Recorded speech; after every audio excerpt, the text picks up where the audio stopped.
Flat Earth Debate Uncut and After Show. I'm your host Nathan Oakley, and if you are new to this channel, or you've not done so already, then be sure to subscribe, hit the bell notification icon and join button if you'd like to become a Nathan Oakley 1980 channel member and keep up to date with the Flat Earth Debate. If you would like to support the channel, there is a super chat that runs alongside each of these shows while they premiere, and there's also a PayPal, Patreon, crypto and thanks button in the info box below the video. Speaking of Patreons, I'm going to do a quick shout out to all of you who do support me on Patreon, so a massive shout out of thanks and appreciation to Goldie McKiernan, Phoenix Rising 86, Retro Bill, More Books, Cannabear, Fiber Oats, Michael Kahn, Rob H, John Kays, Patrick Gunnels, Banter, Will Brax, Troy Shuker, Hairy Blade, Mobile Max 777, Neo the One, Rob W, Open Minded, Reese Pound, Del West Watson, Maria Nealons, Unbelievable Productions, Blue Ridge Ranger, The Real Gabster, Liam Nudrick Jr., Abraham Mohammed, Adrian Quintana, Skeptic936, Life is Short, Texas Mike, and David Wayne Foster. So another massive thank you to all of you for supporting me on Patreon. Now I will hand over to whoever is in Discord and Google so you can enjoy their dulcet tones while I set up for today's live show. What's up, John?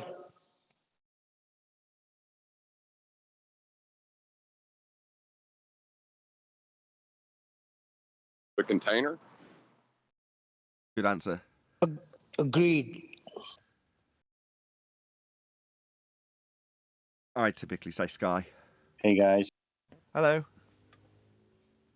Was that Jorge? Yeah, here. Just checking my mic check. Yeah, thank you very much. I appreciate that.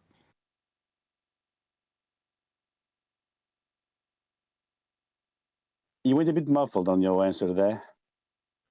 I was a bit muffled on my end. What? And you're still a bit muffled, your mic. My mic's a little bit muffled. My end. Yeah, it's coming back again. Is anybody else having that problem in Discord, or is it just Jorge? You sound normal Sound now. fine to me. I was about to say, do I sound muffled to you, Jorge? Oh, you said Discord. No, Right. you don't. You sound nice, yeah. Just Nathan's voice sometimes it sounds a bit muffled sometimes. Not always. Oh, okay.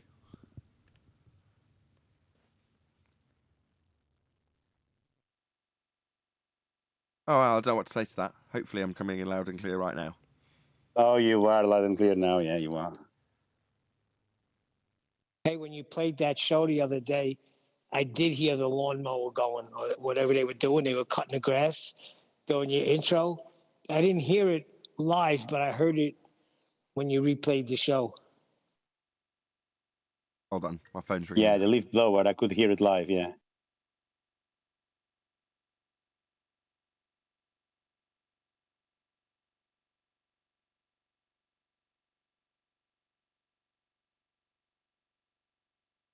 Well, I guess we should keep the conversation going. My barber this morning was telling me how he watched the sun come up. And it has to be what they tell us. He watched it come up. So it was down at one point, yeah? Yep. I said the reason why is because they're telling you you're spinning. The sun is not coming up. The earth is moving and revealing the sun. I said, but I told him about the proof we got with the black swan. He started getting it. Well, it needs to ask Professor Brian Cox because he says there is no experiment we can do to detect Earth movement. That's why the theory of relativity. That is true, but there's measurements that we can do. Measurements are not science. Hold on. There's measurements we can do that require the Earth to be flat. That's true. And stationary as well, yeah. Michelson modeling. He Like did when get you're the looking gas at the pressure. sun.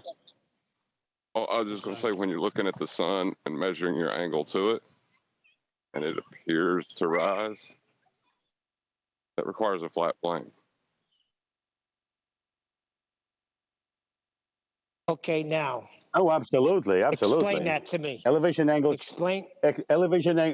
elevation angles from Polaris, working out your lines of longitude to Polaris and your latitude around Polaris, you do these circles and you reach to a point that you can't see Polaris anymore.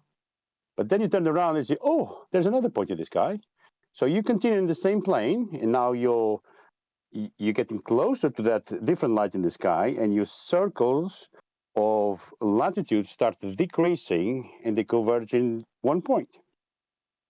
What they do is they put these maps, these two flat Earth maps, back to back, and they inflate it with pump gas into it, and voila, you have a ball. Well, Hold on speaking a of second. gas, Neil, when you said explain that a little bit more, as the sun rises, appears to rise, that's an elevation angle increase, right? correct. Elevation angles require a flat plane. Okay, then I got it right then. Okay, good. I didn't want to give them the wrong information. That's what I said. But I don't say it as eloquently as you guys say it. But then when I got to the gas pressure, he really comprehended that. He understood that. He stopped cutting my hair. His eyes went up and he was like, I don't know how to explain that. I said, you don't explain that, Kevin. The air that we're breathing now would be gone unless we had containment.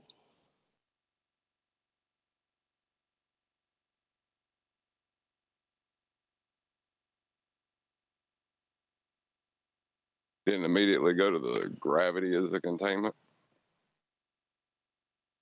But No, I'm sorry surprising, no. I'm sorry about derailing your point about the elevation angles to Polaris and to Sigma Tantus. If you want to go over that some more. Yeah, but it all ties in, don't it? They don't need container for their gases, do they? They have these solid gas giants in the vacuum of space. I mean, they don't need container. Yeah, what's containing that solid gas giant anyway?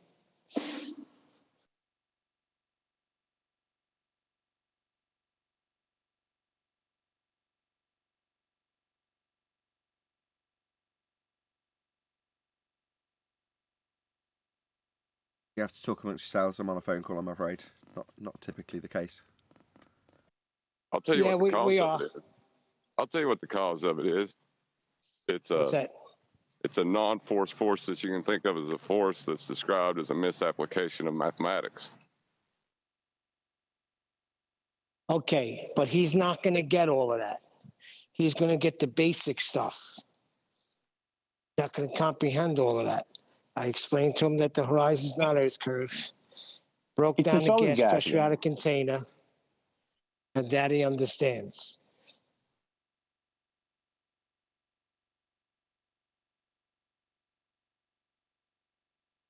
What'd you It's say, a solid Roy? gas ball, isn't it?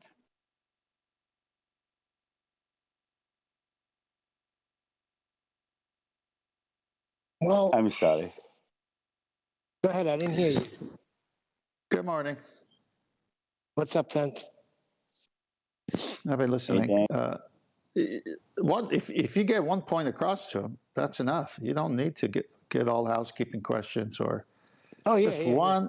one seed, one doubt, one good question. Then ponder it. See if he shows interest. Then the other stuff comes in because it's like too much at one time. Oh, I met this guy. He said that you can't have gas pressure without containment. Well, that makes sense. And then he said this, he said that, but I didn't get that. And then the guy on the other end is saying, who's a baller, who's got cognitive disc going, is going to just put that guy under the microscope. But that guy just heard it, so he can't answer. So he feels awkward for even bringing it up now. That's why I only gave him two, the horizon and gas pressure. Perfect.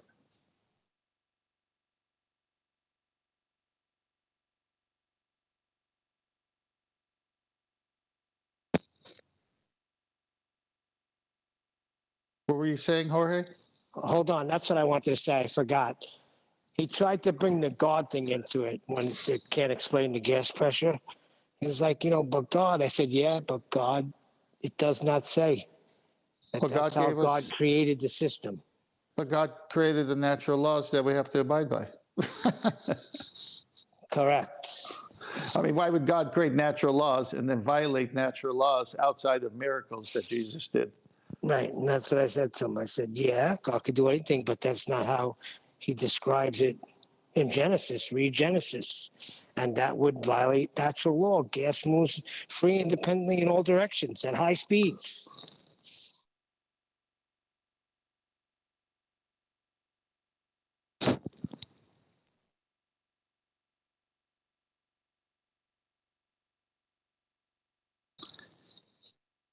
Yeah, but you can't really debate an atheist using the Bible, though, Neil. He's not an atheist. He's a Christian. Oh, wow.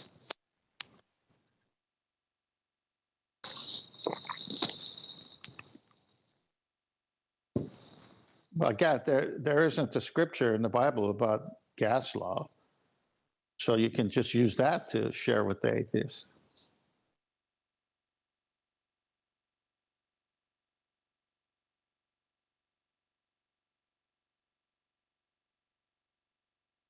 Well, Genesis 2:1 also describes, you know, that that everything is finished, which means that the outer space is said to be always expanding. La da da da da da.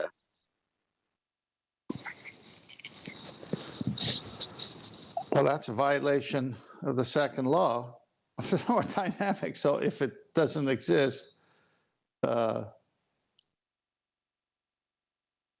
even? I mean, that's such a key point in their begging the question. It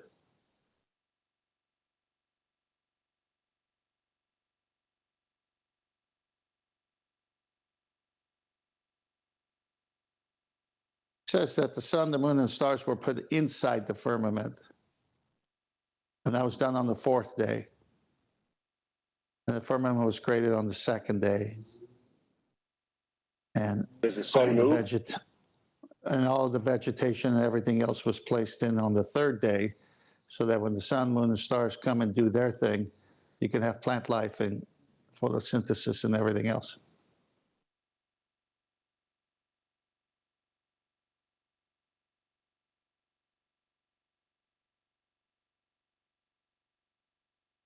Well, we Portuguese, we learned in school that we used to use the astrolabe to travel by the firmament. Vasco da Gama, So, right? yeah, not Yeah, only the Portuguese were awesome at navigation. Vasco da Gama, yeah, Fernando Magalhães, so many. Is it Vasco da Gama or Gallo? Did I say it wrong? No, Vasco da Gama is one guy, yeah. Yeah, okay, I said it wrong, the last part. Yeah, I have a whole folder on the Portuguese navigation and how early they did it, how they believed the Earth was flat, how they used the quadrant, astrolabe, all these things, and they had the maps of the world because they traveled beyond their coastlines and made maps. It was great. Yeah, according to our records, Fernando Magalhães observed the Antarctic way before Captain Cook. Yeah, no, all over. They had if you go look at earliest Portuguese maps, you can see almost what we see today. Yeah, and another one that you already pointed out, Gago Coutinho and Sacadura Cabral on the first North Atlantic flight. They developed the octant to use it in flight. The Coutinho made the first bubble sextant. Yep. Did they even show him with a picture in an airplane with it? That was in the 1920s.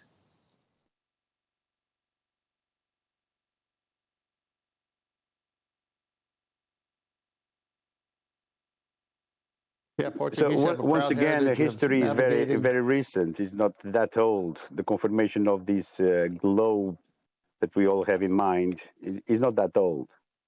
No.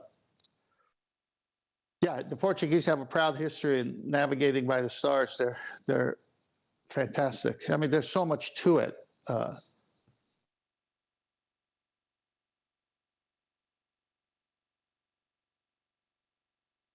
Yeah, absolutely. I mean, back then, they started by having artists on board of the ships depicting the land masses that they would pass by. And they would use those depictions to travel backward. So, you know, that was the very first way. So only later on they started mapping the sky, the firmament, as they say. They would always travel with the coastline in sight because in the middle of the ocean you have nothing to go by until they figured out, hey, the stars repeat where they are, and we can do angles to them, and we could be away from a coastline, and we could figure where we are.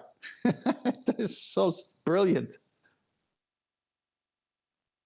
Yes, of course, because they were using already elevation angles from land masses, places on the ground. Exactly.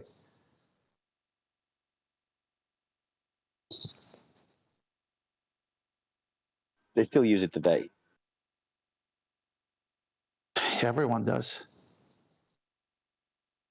Yeah, if you go fishing, with the coast on side, you take 2 reference points from coast to give you a coordinate and sea. Yeah, off the coast of California, when I had my boat, it was a twin diesel 30-footer. I go fishing all the time, and I'd come off of Newport Beach, head towards, west, basically, towards Catalina. And then I'd go out maybe 4 miles, 10 miles. Catalina is about 23, 24 miles. And then I would I could still see Newport Beach and the buildings to, say, a little bit to my left, because I came straight out of it, but then I'm going with the current of the ocean now, a little south. And then I'd look to the right, and I'd find another landmark. And then I wouldn't even have to look at any of my instruments while fishing. I just would look at the coast and see how far I'm drifting between those 2 landmarks.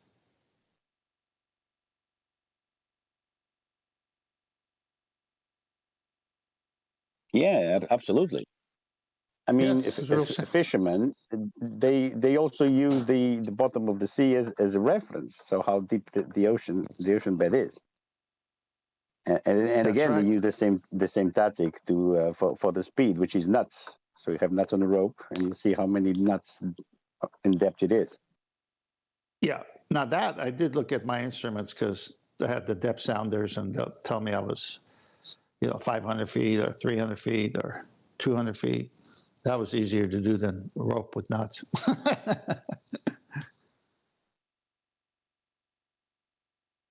Yeah, absolutely. I'm talking about the primordial things. No, I got you. Now you're all Yeah, that's muffled, cool. Jorge. What's that? So now he's all muffled now. Well, I think he kind of looked away when he was talking. It sounded like that. So is that the origin of navigating by knots? No. No. Okay. Never fully understood that. Yeah. I've never understood the knots thing. Dropping out, I understand what they do. It's been, that bit, but how it gives you a speed in knots, I still don't understand that. They had, let me see if I could do it, because I did read on it. I may be off a little bit, but to my memory, they had an hourglass, and they had a rope, and with knots, and the knots were evenly spaced between. And from the signal that was called out to beginning the measurement, so to speak, of the speed and the hourglass, they would say this many knots in this many seconds. and they would figure it out that way, something to that effect. Yeah, but when you say something to that, they've chucked the rope over the side and they're watching how many knots go by as it falls into the water at a given speed. I've had the explanation loads of times, but that's... Hello, Nathan. I might be able to explain it. Go on. We've got 2 minutes. Hey, everyone. Hopefully it's concise. Yeah, they put the rope over with all the knots in it, and as the faster they move, the more trails behind them. The more trails behind them, more knots are visible out of the water. Oh, so it's pre-weighted, and then they just chuck the whole lot in, and then the faster they're going, the more knots are exposed on the surface. That makes a lot more sense. Because I was like, so they chuck it in and watch how many knots go by? No, they watch how many knots rise up, because the faster you go, the more pulling force you've got, and the more knots will be exposed. That makes a lot more sense. Thank you so much, Brian. I've never understood that. Yeah.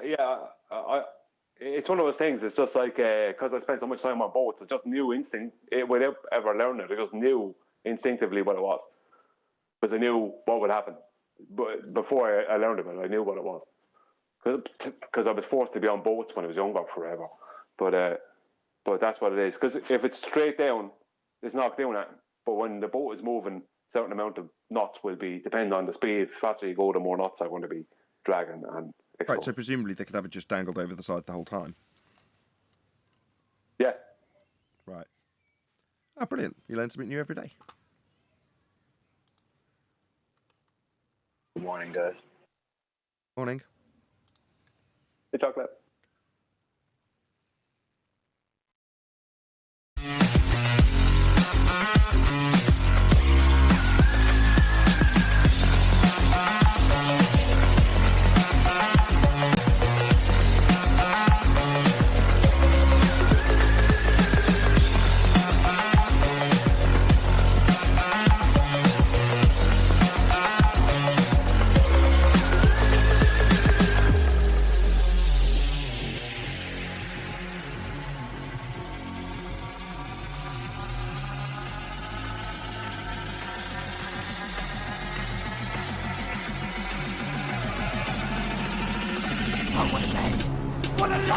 Welcome to the Flat Earth Debate Live.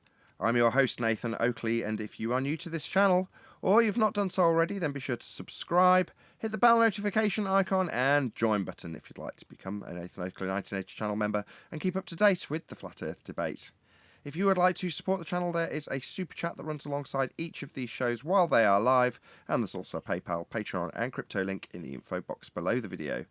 Most importantly, if you'd like to join the discussion, simply mute the page you are currently watching, then click the link in the info box below this video to join the panel and express your views on the nature of Earth. If you do join, please don't swear. If you do, you'll be ejected, and if you are, please don't try to rejoin the stream using sock accounts.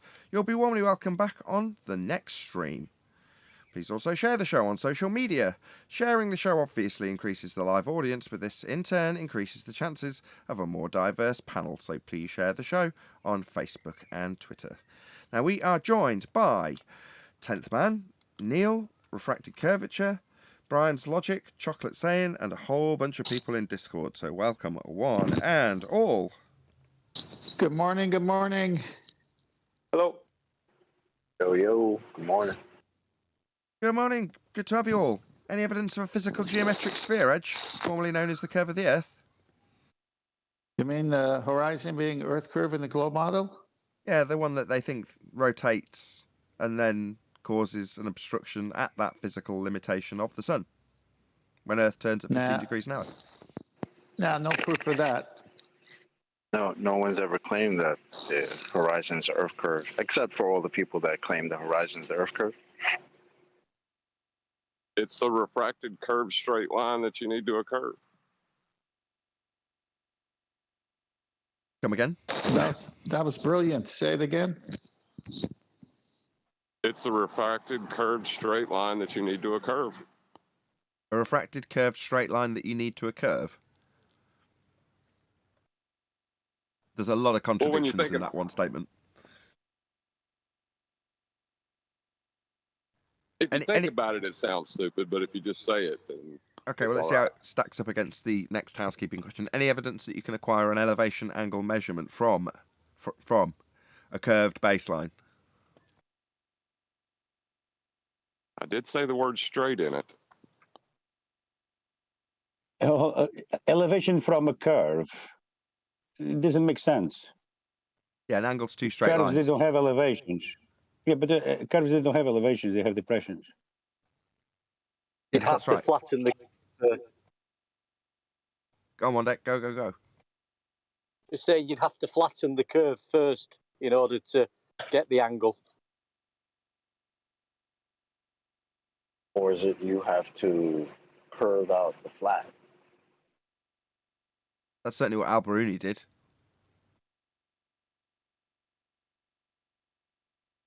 Interesting. Any evidence of the distance to the sun? Well, hang on. Oh, I think elevation Jorge angle still had- on you. Oh, what is it with you and elevation angle measurements, 8/10? Bloody hell. No, Jorge made a good point. When you're going to do depression angle, where is the straight line? That's your eye line. That's the reference point you got to have for a depression angle. When you're going to do an elevation angle, where's that straight line got to be? Well, it can be at your eye line, like a sensible horizon or astronomical horizon, or a bubble sextant with the bubble. But it also is the surface has to be flat as well. Can't be curved. So what about the distance to the sun? Yeah. We don't know the distance to the sun. We just know it's a light in the sky. Hello. But you've just gone out of your way to It's tell me over about there. elevation angles. Hey, Arwin. Elevation, right? That's height. Yeah, we Correct. can establish the elevation to the GP of the sun, What's the but not elevation of the the sun then? distance to it. What's the elevation? That's just synonymous with height, though, isn't it? Or distance. Yeah, Height would but be its it's distance. elevation to the 90 degree. Elevation to the 90 degree. Yes. No, that You're doesn't measuring sound to right. the 90 degree of the GP. It's an elevation to it, not to the sun itself, but to that zenith line, the imaginary line where the sun is right above your head. Well, Yeah, but you're measuring are to you it. saying It's this in not- the context Hold of? on. When you're measuring to it, you're getting an elevation angle to it, and it's not at your GP. It's not above you when you're measuring that. So you're just measuring its elevation. That's height. So distance to the sun should be acquirable, right? What am I missing? Well, are you saying in the context of celestial navigation, they're just looking for the angular relationship to the surface? They're not doing it. They even say they don't do it for elevation. So So it's elevation angle. If I'm doing Is it- elevation angles, I know what Nathan wants to get. If you're doing elevation angles and using the celestial bodies for celestial navigation, I need to assume everything is local. Yeah, but you still haven't And given me if the you're using elevation. if you're using the sun, yeah, it's a local sun. Yeah. Tenth almost saved you, but you stepped on him. Local. So I'm still not clear. Although Tenth did basically just make it clear why I'm wrong. Surely we can get an elevation from this elevation angle, right? The two are the same thing, aren't they? Elevation means height, doesn't it? No, you can't, because when you raise an altitude, that angle doesn't change. Oh, well, that's one There problem. is no way you can confirm Hold that on, elevation angle. I would have saved that for the end. That's my sarcastic attempt to teach aside. What John has just said is the most beautiful aspect, one of the most beautiful aspects of our world. Truly majestic. I don't want to downplay it, so I'd rather relinquish all attempts to make this into a teaching point for John's point, which is far more interesting. And I don't know, I've got goosebumps just before he's even going to start talking about this. Could you just say the point again, John, and then we'll go from there? Right. As you rise in altitude, the angle does not change to that celestial body. As you rise in elevation, the angle, that would be the elevation angle measurement that you're taking with the sextant from a flat baseline, not from a curve, not to a curve, that doesn't change to the stars. Is that correct, John? Wow. That's amazing. It would seem that the stars snub their nose at what our concepts of 3D reality. But if you had a lighthouse that was a 100-foot lighthouse and you were on the ground about, I don't know, let's say a quarter of a mile away from it, and you measured an elevation angle to the light, if you rose up, right, just things do that naturally, right? As you rise up, the angle to the lighthouse is also going to rise up with you, right? Yeah, it'll change based on your height. No, not change. The angle will stay the same, like the stars stay the same, right? All lights do that, don't they? Nope. The angle to the lighthouse. So that's terrestrial. No, no. Yes, I'll just self-correct. I'm not wrong. I'm just trying to lead you, and you haven't been, so I'll just do it anyway. So when you measure an angle to the lighthouse, as you raise, the angle decreases. When you raise towards the stars, it stays the same. There's a very distinct difference between measuring an angle to a lighthouse in the distance, just another light in the sky as far as you're concerned if it's dark, but as you raise and measure that angle to the lighthouse, the angle decreases. As you raise and measure the angle to the stars, it's the same angle at all elevations. Now, what does that imply?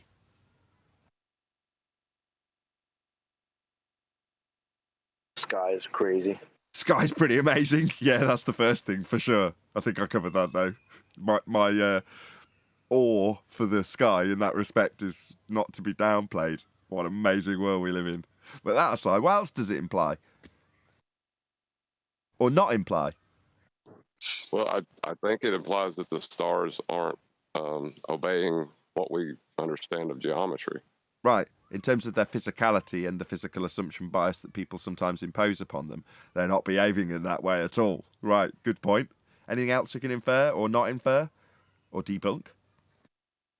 Well, you need a flat plane for both terrestrial and celestial. Yeah, I was going to say that, isn't it? Yeah, that's correct. You are going to need a flat baseline to measure an angle to a lighthouse or a star. But they're both being done on flat planes, and they're both done frequently and used for navigation. So yeah, it's both requiring flat planes. Yeah, but the point is, as you are moving in different elevation, you yourself, you need to establish, as you move in elevation, you need to have a different angle. And in every single one of them, it requires a flat plane. Yes. But because they don't change angle, you can measure it and then draw out a sensible horizon from your position, or an artificial horizon with a bubble, or whatever you want to use to create a flat plane and a parallel to it at your position in elevation. Drawing out a flat line that's parallel with the ground and then measuring the same angle at that height means that when you do the exact same process and just draw out a circle of equal elevation at your height, it's parallel with the ground. Therefore, the GP of the star, the position you're really concerned with, is still below where you measure it in the air. You've got a plane in the air and you've got a plane that it's parallel with on the ground. That's the ground, by the way, flat. A plane. Has to be, otherwise this doesn't work, and it's still used to this day on aeroplanes. They still carry sextants. Just in case their navigation fails, they can sight stars, triangulate their position and work out where the hell they are, hopefully avoiding death. Yeah, because the astrolabe, for example, yeah, you would hold it on the piece of string, giving you your plumb and your zenith. Yeah, so when you were doing this triangulation, you were also, your position was called your zenith. It's only later on that they abandoned that because you didn't need it to establish that angle anymore with the sextant. Right. Well, let me add to that, if I may. The astrolabe or plumb type of instrument would be used at sea, because then you don't have to do the elevation angle, because you would have your zenith with the plumb. But because the boat is rocking, they needed something else to work at sea. So that's when the sextant came in, because the navigator could hold it in his hand and mimic the motion he was going in, and bring the sun down to the horizon to get the elevation angle first, and made it a two-step process rather than one-step process with the astrolabe. Indeed. And regardless of which tool you're using, your acquisition is parallel zeniths. In other words, the zenith at your position, if that's how your tool works, is going to line up or be parallel with the zenith of the star that you're measuring and its ground position that you really want the 90 degree to. Now, if you minus from 90 because you've got a parallel to that, then that's only useful to our opponents to avoid talking about the baseline in that square. That would be the roof of the square, the angle to the star in the sky, which doesn't change with elevation, and then a line parallel with that sky. That's the ground, regardless of your elevation. Now, if that's not actually on the ground, then the line that you draw out with a sensible horizon is still parallel to the ground, so the GP's in the same exact position, geographically speaking. So you're still going to need parallel zenith, which is to say that the box has 4 90 degrees in it. One of them's at the GP of the star, one of them's where you are. And it doesn't really matter which tool. The only reason, like I say, our opponents like to talk about that is so that they can avoid talking about the flat baseline that also needs. I don't know if it needs 4 squares, but that's a claim of geometry to the sky. I don't. When you I don't know minus if it it from works that way.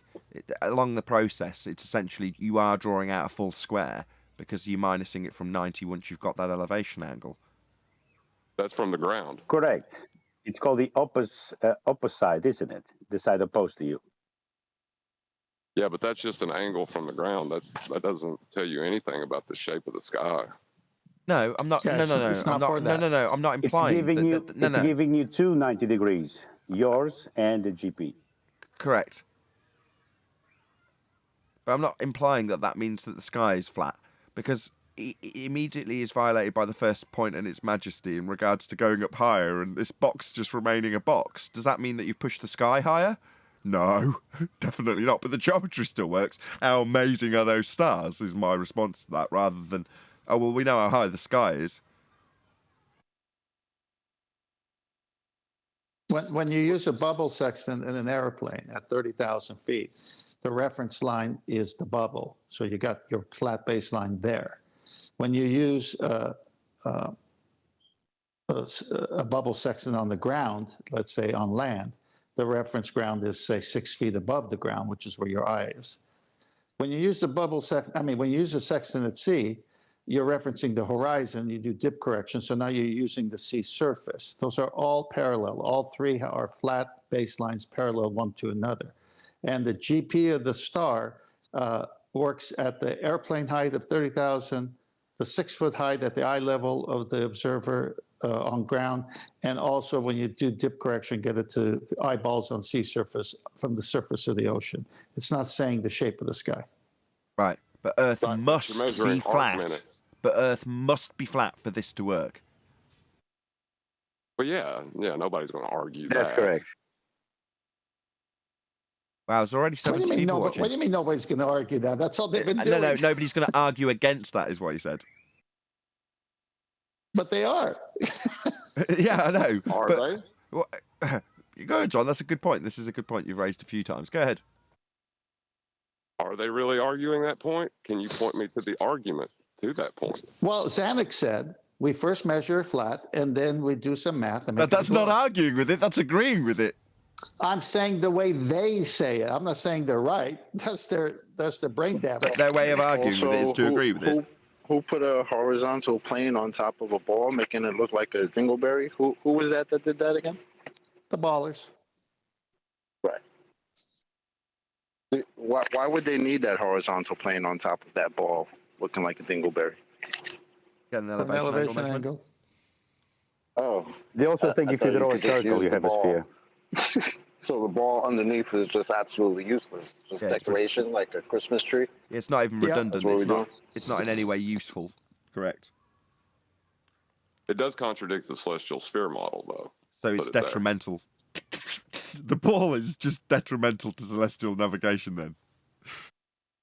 Yeah, exactly. They either have to cut the dingleberry in half and use the equatorial plane, which is a flat disk. Yeah, no, Or they put a that is tangent the plane. celestial sphere model. No, I know. I would go I'm further just than saying, that. no matter what I would go to say that they cannot do navigation, full stop. without the That's flat Earth. best. That's right. There you go. That's spot on. So John's point, just to come I back mean, to all it, is to lines- say there is no argument. So when you say, well, they say, yeah, we've got to measure a flat plane first, but then we go on to assume that the Earth's a sphere and that the sphere surface is in violation of that angle that we now accept that we have to measure because it's got to be two straight lines. It's an angle. Well, that isn't actually arguing with it. I'll just say it one more time. That's agreeing with it. So John's point stands. Well, No, but- John's point just by about mentioning Go on, Jorge. lines of longitude and latitude, just by mentioning that lines of longitude and latitude, it's already referring to a flat plane. Yes, Euclidean. Any GP position in the almanac is driven from a flat plane. Yeah, my assessment of what John said doesn't change. He's absolutely right. I'm not saying they have a real argument. I'm saying they just argue against it. What's that called? While arguing for it. Brain damage? But if you concede to something that you then go on to argue, it's like the guy the other day, the pilot, when it's like, okay, for the sake of argument, let's just concede that then. There is no Earth curve. But now let's move on to arguing about Earth's a sphere. You're like, no, once you concede there's no Earth curve, that's it. That's the end of the argument. Well, you're saying, well, no, but they'll still argue. Well, that's insanity, isn't it? Isn't that just madness? Well, that's my point. I'm trying to point the insanity out as they argue against what they already conceded to. That was like that guy Yeah, that most came of the in that time you one already time and have an said, answer I'll for the concede to question. your argument. I'll concede to your argument that you need a container for gas pressure. But let's talk about how you don't need a container for gas pressure. Yeah, a few of them. That checks out. Go on, Jorge. Now, most of the time, they already have the answer to the question. You know, that's why the double speak. Agreed. Especially from anti-flat earthers. They've already got the anti-flat earth rebuttal ready to bagark out, as QE phrases it. Bagark! Refraction! All right, you got that lined up. What is refraction? Can you define it for me? Yeah, watch them run around like headless chickens at that point. Yeah, it's my refracted to geometry. Yeah, my straight bent line is refraction.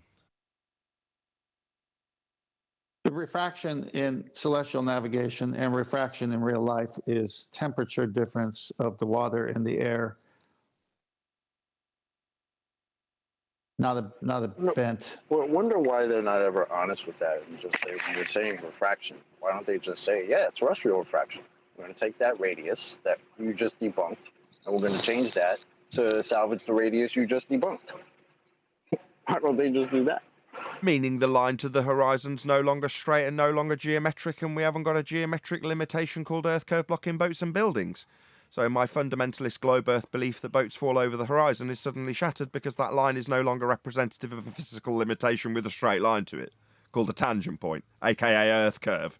That's why. I think I have a better way of saying this. Excuse me, flat earther. Go ahead, John. Our knowledge of celestial navigation is now in line with the understanding of heliocentrists' understanding. Anti-flat earthers are opposed to both now. Yeah, that's very interesting. That actually came to the forefront with my family. So my sister, when I was just having a fairly heated discussion with my brother-in-law about celestial navigation, I know I've told this story before, started nodding along with me. Now, she's a globey normie. She's not involved in this. She's my sister. But other than that, blood relation, there's no connection. So for her to be nodding along with me, who she fought with as a kid, rather than her husband, who's arguing with me, was very unusual. I'm like, why are you nodding along? And she was like, well, we did this, didn't we? We went out on the boat. I had the sextant. I'm like, oh, yeah, of course you did. So as a normie globe believer who doesn't want to die at sea, you had to learn and get qualified to use a sextant to find your position out at sea on a flat earth then, Faye. And she went, yeah, I did. I was like, I can't believe this. You're actually on my side for a change. Wonderful. Yeah, because she needed a flat plane to do the navigation that she learned how to do to go out on her boat. So she actually went out and did this and agrees with you, but the people that don't agree with you are the people sitting here on the internet. And my Copy that. brother-in-law at the time, which was very amusing. And she had to tell I him would to have- calm down for a change. It's normally the other way around. He's one of the I few would have people loved I to actually have- argue in real life about this with. My timing is off. I would have loved to have been in that room watching your face when she said that and watching his face when she What? said that. I went white because it was in 2000, maybe 1999. I can't remember how long ago it was she had a boat or a couple of boats. But, you know, it's a long time ago and you just forget. So while I could extend that and lie a little bit and go, oh, yeah, of course I've used a sextant. No, I haven't. That would be a total lie. I've been in the presence of somebody. But that doesn't make me the person who's done it. But it does mean that when I'm in a debate about it with my brother-in-law, having never done it, the person who has is agreeing with me, which is great. So let's put this to rest. You know how many videos there is online that you can watch a guy go through every single step of all the corrections on the instrument itself, all the corrections after you take the elevation angle to get the true altitude. You watch them do it, you see them put their hands on the knob, anyone could see what they're doing, and it all requires a flat baseline. You'd never have to do it. Should we move on? Yeah.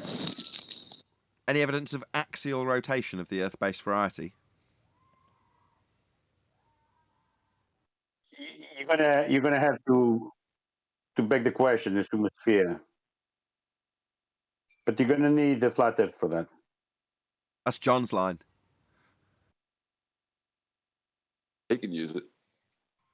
Yeah, you're going to need R for that. Any evidence of the radius of the Earth, the R value?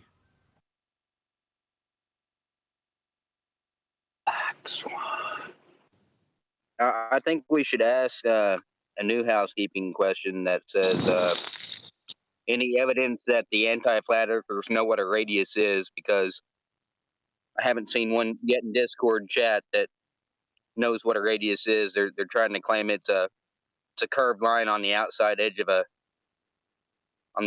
sphere. What? They think radius is the curved line on the outside edge. It's the... What? Yeah, that's. I won't that's say what it is in case you're trying to lead them somewhere. Cartoon depicts. Okay. Which chat skanks? Are they in VC? No, they're too scared. Okay. Chat skanking They're that too radius scared is... to join the BC. So let me Okay. ask John to chip in here. Are they perhaps, John, talking about the radius and the radial value being the same, curved and one straight? No, I think there's the circle of equal altitude that they're trying to say is the radius of that circle is actually an arc. That makes a lot more sense. Right, where Brian usually steps in and says, well, the difference in terms of how many miles you'd have putting you off if you had a curved line that was an increased value versus the actual radius over a circle of equal elevation. Now, this is basically Dingleberry Earth, isn't it? We're talking about a flat plane with Dingleberry Earth below. But some idiots assert that no, the radius value on that circle of equal elevation that's depicted with a Dingleberry Earth that's not useful, in fact detrimental to the process, is actually a curved line. Really, it is in relation to the surface. Therefore, Hey, curved radius. didn't Proto Thad come on the show, and when Brian was going back and forth with Proto, admit that it's the chord line that's straight under that curved surface, and he lost. He just embarrassed himself because that straight line would be a different distance than the curved line above it, the arc. Right, and you're not travelling through Earth on a chord line now, are you? Yeah, but it's three circles of equal altitude, so it's 3 flat planes with a dingleberry underneath. Must be a Dingleberry underneath all of them. Obviously, relativity and all. Yeah, correct. So you have these 3 circles of equal altitude in space, and the dingleberry underneath. Yeah, you can't model a single globe Earth beneath 3 areas of equal elevation. They're all equal in elevation. None of them have got curves moving away from their position 8 inches per mile squared. They're all flat. Now, if they all interlink, that's 3 vast areas, circles of equal elevation. That's flat planes. So this simply doesn't work on a sphere. That's the bottom line here. Poor useless sphere sitting underneath a horizontal plane. A Ridiculous. sphere doesn't have straight lines. Why would they be drawing chord lines to represent the surface you're about to travel over anyway?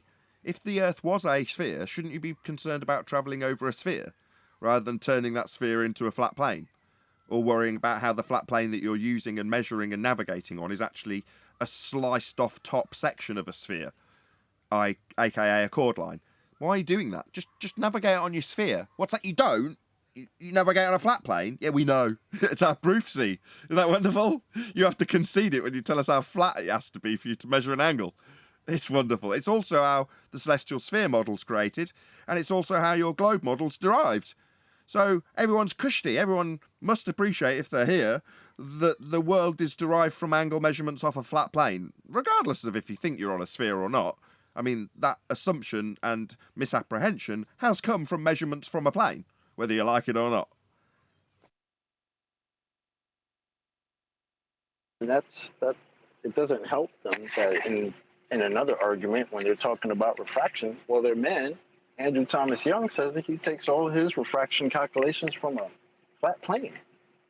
But what flat plane? Aren't we supposed to be on a sphere? What flat plane is he talking about? When he measured the refraction, presumably with some sort of angles in the measurements. That's terrible.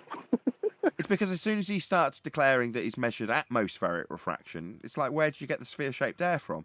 Oh, well, I just assumed the air around me is sphere-shaped. Like, well, air around you's unbonded. What do you mean sphere-shaped? You mean abiding by sphere-shaped air law, not dispersing into vacuums?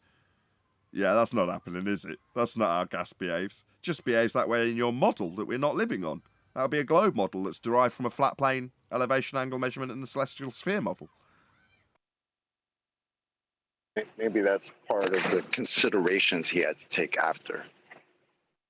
Yeah, geometric considerations, i.e. a line of sight to a geometric horizon that Al-Biruni used to derive R.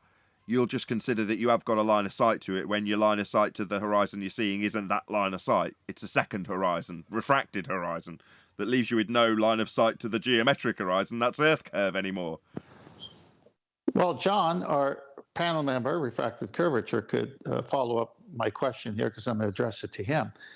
Didn't Andrew Thomas Young just do what you did with your kitchen? He took a flat plane and then said, but the Earth can't be flat, and then made a sphere out of it. And didn't you take measurements from your kitchen angle and say, well, my kitchen can't be flat, and made a sphere out of it? Yeah, it's pretty simple to do if you confuse the outside edge of your protractor with the shape of your floor. Yeah, you measure things to light fixtures with a tool that's got a curve around it and say, well, that means that the surface is curved because I'm taking angles, and the way you describe an angle is how it moves through these degrees. Well, that means the ground's curving.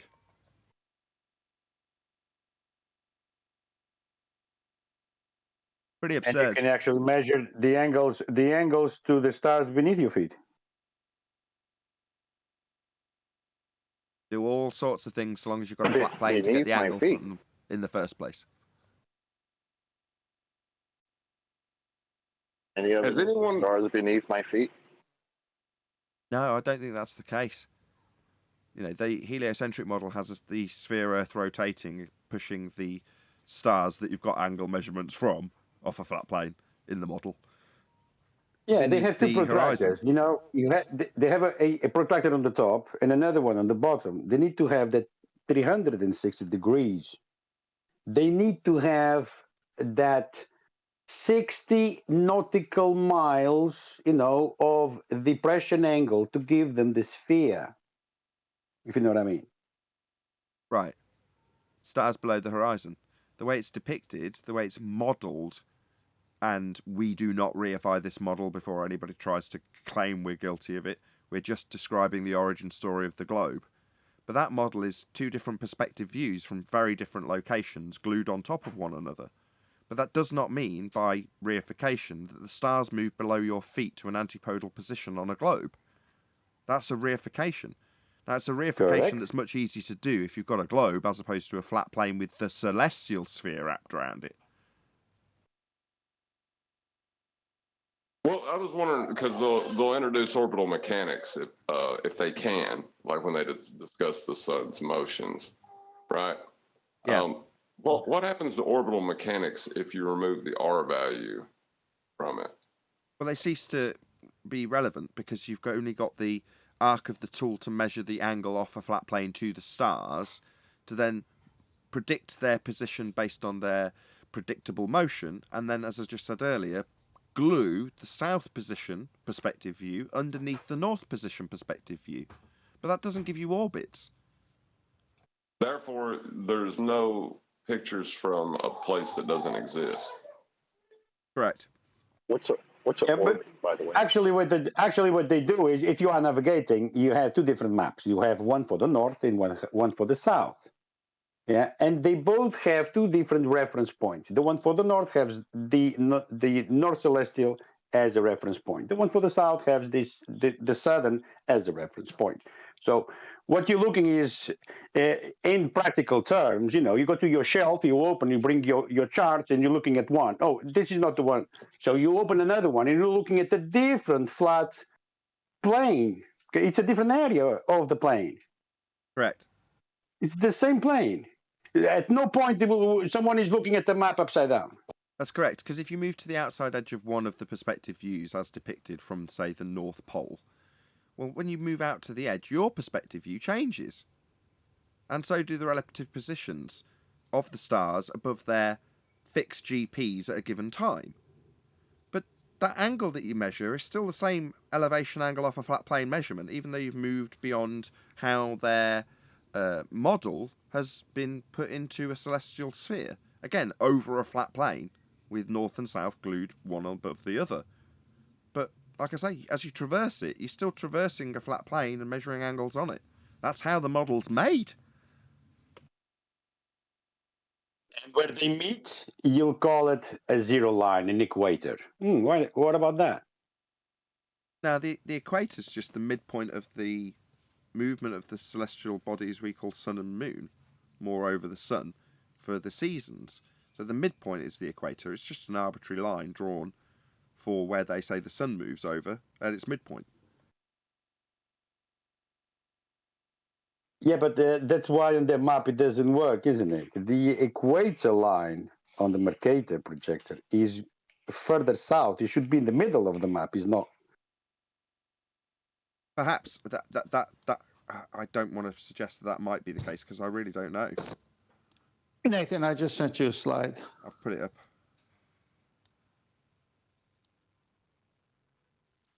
Okay. Yeah, so you can see here that they've got the equatorial plane, and it's a horizontal measurement from that equatorial plane. That's the sextant is a horizontal, it's an alt-ass measurement. Now, of course, they're saying it's happening from the top of Dingleberg, which we just proven you can't because you can't get an angle from a curved surface. And so now if you extend what Jorge was saying, that zero line, where it's the equator, instead of going below, just go further out on the disk that's larger. And that's what the flat plane is. It's not this thing below. So when you can't see a star, Just stop a second. all you got to do... Just stop a second, Oh, Tenth. okay. Just so the audience follows along with what you're saying.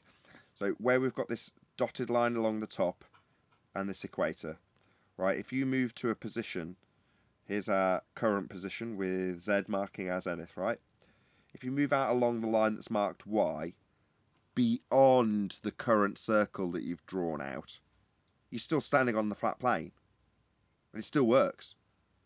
You're just no longer in the same position. So you draw out a new sphere of perspective with a new angle to the star. But it doesn't mean that suddenly you drop off the edge simply because you've moved further out along this Y line. So I just want to make that clear for the audience before you carry on. Go ahead, Tenth. Well, no, that's the point I'm making. You just go out rather than down. Yeah, and you've got to be going out towards the horizon is flat. That's how it's Correct. being measured. That's how it's been modelled. That's how the sphere was created that you then think you're standing on. I.e., this is the plane that you're taking the measurement from. Here is your measurement point on that plane that you're standing on. Here is your angle to the star marked U. Here is a flat baseline marked Y. Well, at no point when you take this measurement of the angle to the star marked U, are you standing up here This is representative of the tool you're holding. That's where the globe lie has taken flat Earth measurements, 2 stars, off a flat baseline, in case of dual radii, Polaris, and then said that you are actually standing on the top of the tool, and that's representative of the ground. No, you've measured it off this section. In this depiction, the equatorial plane. That's what it's called. Yeah, when you, just another thought, maybe imagery that I've had in my mind while studying this and looking at all the different pictorials, slides, etc. So if you hold a compass, it's 360, but you're holding it horizontally, okay? And what they've done here is they have a sphere, and they're saying that the equator is your 0, and the top part is, this sphere is divided into 4 quarters. So you got 4 90s in this sphere, if you follow what I'm saying. So if you take half of the sphere, would be, as John said, a protractor, that's 180. 180 is 360, except they got that other 180 underneath. So if you think of a compass rather than this, and where the sun sets is at the furthest edge until you move towards it to where you can keep seeing it. You follow what I'm saying? Absolutely. It's a disk rather than falling off to a bottom of a sphere. Right, so if this was your position, looking at you, well, that could be the sun. And from your perspective view, the sun's trajectory will be from here to here, in your perspective view. However, if you move along this plane beyond your perspective view to where it's marked Y, or the arrow marker at the end of Y, the sun will still do the same exact thing. It'll just do it from here. So you'll have a perspective view of the sun's movement like that. It's just exactly the same thing's going to happen. But you're still traversing a flat plane, measuring an angle along it. At no point are you standing on your tool when you reify the bent line you've just measured to get this angle. No, this line's not bent. You're not standing on a sphere measuring this angle from a bent surface. The tool's bent. That's not the surface you're standing on. But that's how the globe was created.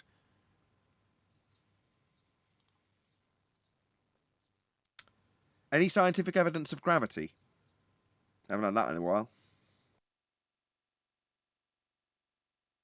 What's the phenomenon? Excellent question. What phenomena? There is no phenomena. It's conjured up in 4D space.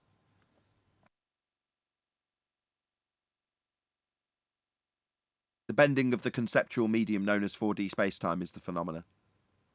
I even know what their mathematical claim to be causes. Uneven distribution Isn't of mass, that- in case you were wondering. They Isn't can't that even get to something step that, 1, is what you're saying, exists? right? Can't get to step 1 of the Isn't that- scientific method. Can't observe a phenomena. Nothing's happening. When are you going to show me bending space-time? You're never going to show it me. When are you going to show me time? You're not going to show me that either. When are you going to show me time which you can't show me as a fabric bending? You can't. There is no phenomena.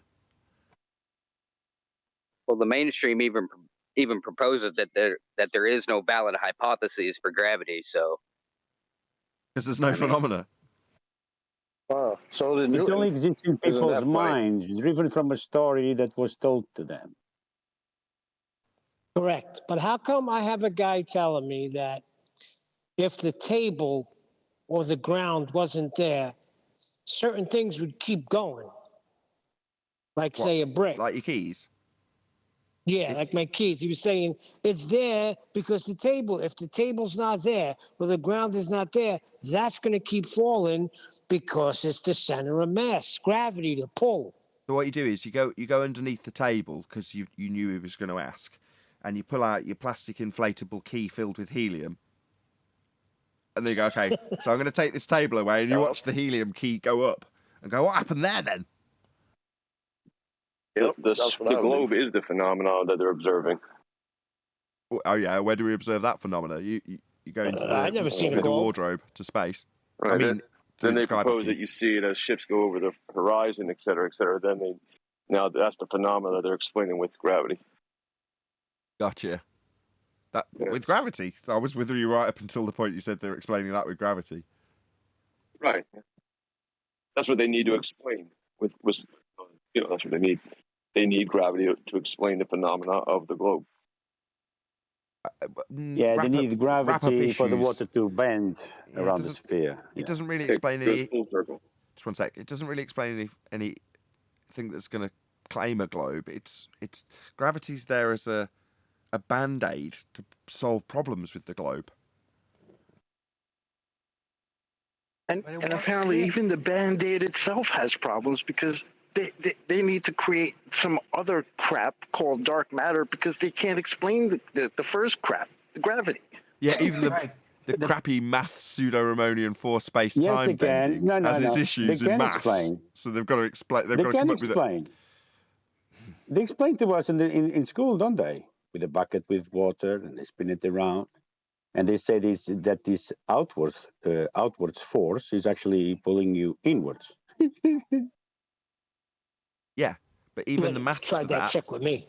even the maths for that is pseudo-Riemannian force space time bending in its current incarnation. And I can't remember whose point it was now, but that in and of itself is incorrect. Even their bullshit maths for a phenomena that's non-existent has its issues, and they've had to come up with dark matter.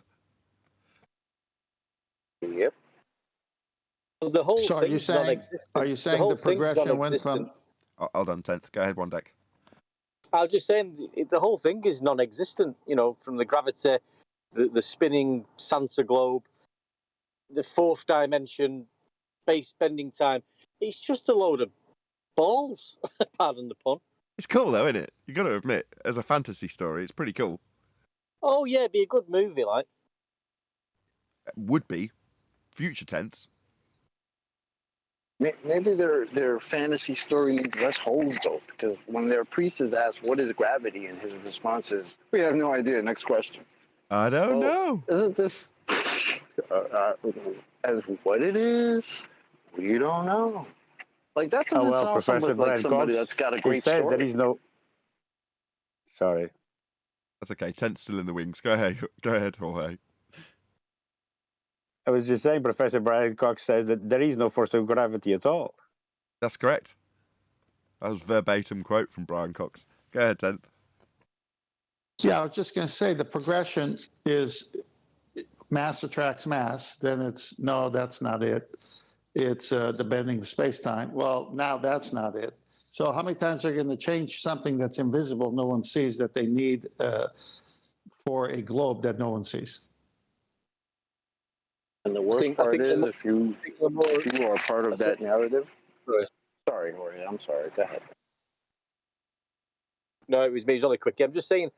I think it's the more people and humanity are waking up to the lies, then that's when the changes pull in. They have to change it then because we're cottoning onto things, and they come out with some new blurb just to confuse the masses even more. That's what they do. Yeah, sometimes I think we're helping them in that regard. The more we uncover with the model and the design of how it's disseminated to the masses that we highlight, the more issues we highlight, the more they've got to work with in terms of their solving the issue. As an example, there's a good chance that the last raft of flat earthers from the 70s and 80s, where we've still got some remnants of it, people have still got some billboard clippings, newspaper clippings of billboards that were up at the time. Well, that for all we know, they're the reason we've got terrestrial refraction derivations and Andrew Thomas Young's explanations. That could be the reason why. And further to that, typically there's normally something that comes out. So, for instance, Black Swan, what's the quick parroting going forward into the future globe explanation that they'll find if they dig hard enough as an anti-flat earther if they become one? Well, they'll find refraction and be safe and content in the cuddly, warm, friendly, geometric breaking refraction that they've been given. So that's good. That's a heliocentric smear of nonsense that's good enough, right? They only have to do good enough. It's only for the general public. So good enough is good enough. And for the elevation angle argument, what have they come up with? Well, nothing. Literally nothing.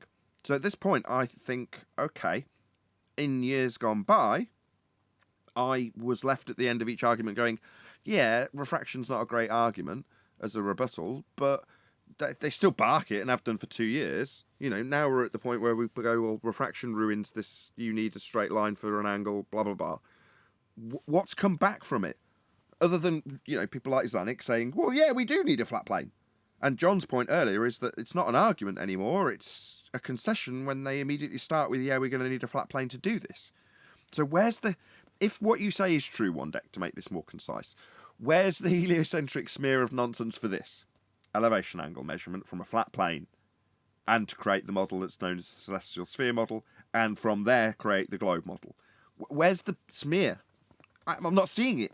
So if it is a big conspiracy, I want to see the smear. Or if they're keeping control of this, this needs a smear. I want to see the smear. Do we all know what I mean by smear, by the way? Not some test that women have. The same side that argues refraction, they're the same side that argues that we've never seen the geometric horizon because we have an atmosphere, right? Well, don't you need the atmosphere for the refraction they're talking about? No, because their refraction's talking not about R. expected to see. Their refraction's based on R, so no, they don't need anything for R-based refraction. It's a mathematical derivation of R. Yeah, but don't they need the atmosphere for that? See, but meanwhile, you measure it. No, their Just So story is tied in with atmosphere. The atmosphere is the lens that they think makes it all bend. That's what I'm saying. But they're saying that it makes it bend, but at the same time, we can't see the geometric horizon unless we don't have this atmosphere. Yeah, you can. You have a straight line of sight. It begins. It begins. See, that's an argument, right? It's within not a good one. 5%. Yeah, But there you it's go, an John. argument. John can draw close to this. Yes, that's correct. That is an argument that you could leave an audience member in confusion with, which is good enough. Wouldn't you agree, John? Yeah, that's good enough for their position. They have the dominant worldview. So yeah, that's good enough for them. Exactly. That's nonsense. Now put the elevation angle argument to Baldwin and see if we can do the same thing. It's more like Akumu win, but okay. You require a flat baseline. So, please don't do that. Oh, come on, man.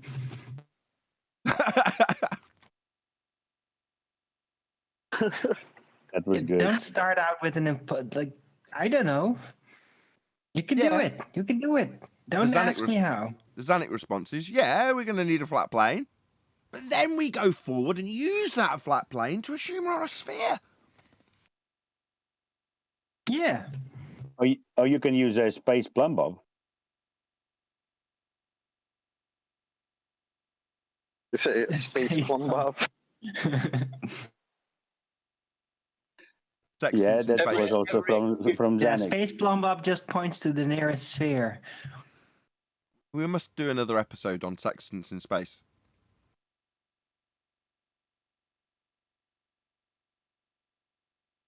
Yes, Nathan, really excited about Space Narnia sextants. Woo! Oh, I'm glad you're as keen as me. Space sextants. Oh, I thought you said sex is in space. No, Neil. Jeez. No, it's on the How do you clouds. establish a level? How do you establish a level line in space? I don't know. I'm still getting over the fact we can't get back to Narnia. They destroyed that wardrobe years ago and we just can't get the technology back. Painful process, man. It's a very painful process. Well, as soon as they figure out the time dilation of Narnia's wardrobe and people can safely traverse the wardrobe again, then people can go through that wardrobe. No, but they could fake the moon landing again. It's too painful to basically do it the same way they did it the first time, right? I mean, they can't get past the Van Allen radiation belt even back then. Yeah, that wasn't a problem back then. Van Allen hadn't even postulated that back then. Well, as long as you We're still don't going know to that lower you're the going orbit, though. through So we're going to carry on doing this. We're going to all beg the question of space and then talk about things like Van Allen radiation belts that have come into existence when Van Allen arbitrarily decided that space had them. Yeah, what's the distance between the Van Allen radiation it's... belt and the stratosphere? Listen to Chocolate. Yeah. Listen to Chocolate. He just gave that. It's not a good answer, but it's good enough. As long as we don't know that we were traveling over it, through it, we didn't get affected by it. Right. Exactly. My house Hold on, Arwin. What do you mean with the Stratos what? Hold on, Chocolate's being rumpus by Jorge. Chocolate's giving out. What was the response when it was put to an astronaut? Am I wrong? Nope. Astronaut Alan Bean had no idea, supposedly, that he went through the Van Allen belts until he was told by the person interviewing him, Bart Sibrel, that he did. And then once he was told that he actually did, had to have gone through the Van Allen belts, then he remembered about all the consequences of that. So yeah, there you go. That's your man, Alan Bean. Perfect. Any single viable hypothesis from any of the fields of astronomy, cosmology, or astrophysics? Yeah, the department of NASA, the artist department, they got a Grammy. They got what? It's for a Grammy for their depictions of other worlds, imaginary worlds. So one of them was an astrophysicist. No way! Oh, shout out to Yeah. Dilly Gill. Go and watch Dilly Gill. So, Dilly Gill has often described NASA as being, and I quote, at the cutting edge of cinematography. You are so right, Dilly Gill. You are so right. They're getting awards for their cinematography. Yeah, that figures. Oh, yeah. Awards for cinematography, but they have NASA? to tape over. They have to lose tapes of telemetry data and shit. That's cute. Wait, Yeah, is NASA's NASA getting these awards artist or Hollywood? department. NASA are getting awards for cinematography. Yeah, but isn't the Grammys a music awards? It must be another awards. Oh, I'm getting my awards wrong. More like an Emmy. Yeah, It could Oscars be of an movies. Emmy, yeah, but they got an award, yeah. It was on the news.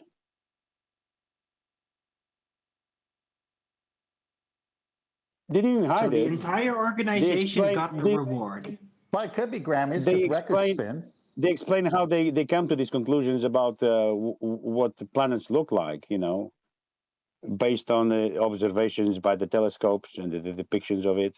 It comes all from these people's minds. So they got an award for it. Right. It's because it's all fabricated. If you're watching this, Google search Pillars of Creation and have a look what comes up. And what it looks like is the most amazing space world you've ever seen. Till you find out that it's just been coloured in various different colours because according to them it's in a spectra we can't see, and that's basically what it might look like if you could see in that spectra. All right. So this is just complete fabricated nonsense then. This is not what we see. Yeah, just what an artist's come up with. Their interpretation of it. All right. So it's not come from a telescope then? Yeah. It's come from Hubble. It's come from Hubble. Yeah, definitely. And then been coloured in by a guy whose interpretation of what you might see if you could see what it didn't see in your light spectrum that you can't see. That's why it looks the way it does, because it's come from Hubble. Space, man. Check it out. Pillars of Creation. You know what's interesting, Nathan? No, they never ever show you the cycle. Because the sky is a cycle. Like this time, exact time, this time next year, the same exact stars will be in the same exact position. But they never show you that. They're always showing you some new convoluted nonsense where there is no cycle, there is no pattern. It's always anti-pattern, anti-cycle.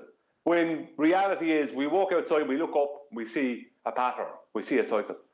But they never ever show you that. Every time they're showing you something, it's not the stars you can see. It's always some galaxy far, far away that looks like a big mess, a jumbled mess. Okay, right. Close your ears if you're a crazy hippie. Who is looking at the logic of the stars in terms of their predictable movements and patterns? Well, astronomers, I suppose. Astrologers. The elite. Well, Yeah, and astrologers, yeah. Right, but I'm just saying in terms of the general public's perception of what are the people, what type of person talks about the repeatable patterns that the sky presents us with. What kind of person talks about that? Astrologers. And are they deemed as, obviously normally, reasonable people that everyone would trust and understand? And is that Flat earthers mainly. No, you're missing my point. they're deemed this wacky, out there, hippie type, witches, whatever, that kind of thing. People who just Not look at the trustworthy. patterns in the stars that are very, Soothsayers. very repeatable. The same patterns that we're talking about when we predict where they're going to be so you can navigate with them. Right? Yeah. But they're wacky, out there, crazy people. The people who come up with crazy names and have got mathematics that doesn't work for gravity and create dark matter to make right of the maths that's wrong for a non-existent phenomena. Those people, the ones pointing at black holes, something that you can't see, and colouring in these pictures, they're the ones that you should pay attention to. The people who talk about just how the stars move, but for some reason have been led on a path, like so many flat earthers when they got to the Feast of Nonsense, but that's a different story, led on a path to disseminate nonsense about those patterns that are very predictable, so that the general public can see them as idiots that need ridiculing, when all they're really doing is giving their interpretation after the fact, after studying the patterns that are very predictable. Yeah, exactly. Yep. Those same crazy people that tell you some of those stars are actually gone, they're destroyed, but the light is still on their way to your eyes. That was my favorite one as a kid. Besides where all people are sticking antipodal underneath my feet. The stars, some of them aren't actually there, but the light's still on its way to you. Like, okay, thanks. What I find amazing is that when it comes to this, they're going back actually, because they're back to the 13th signs in astrology. That's because there's 13 cycles, right? In terms of the moon, you've got 13 months.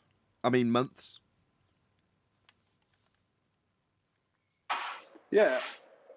From what Chocolate was saying there, that's like DHL sending you a package and it arrives after DHL has imploded. Right. Quick shout out to Retro Bill. It says action-packed week here on Flat Earth Debate. Indeed, subscribe today.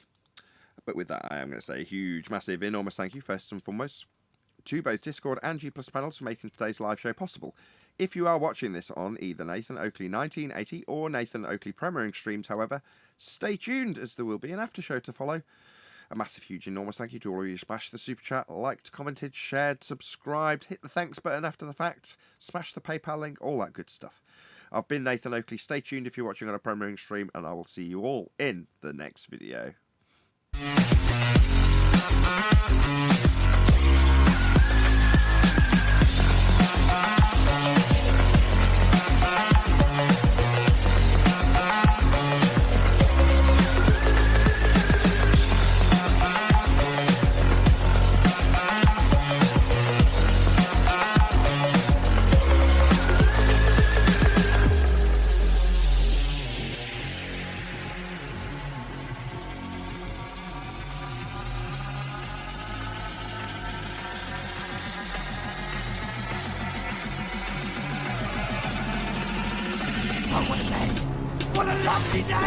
Shout out to Sensual Goat, who says, FYI, Brian, they are selling orthographic glasses at the anti-flat earth market.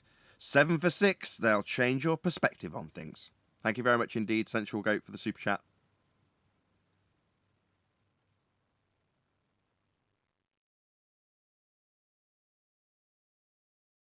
Is an NFT.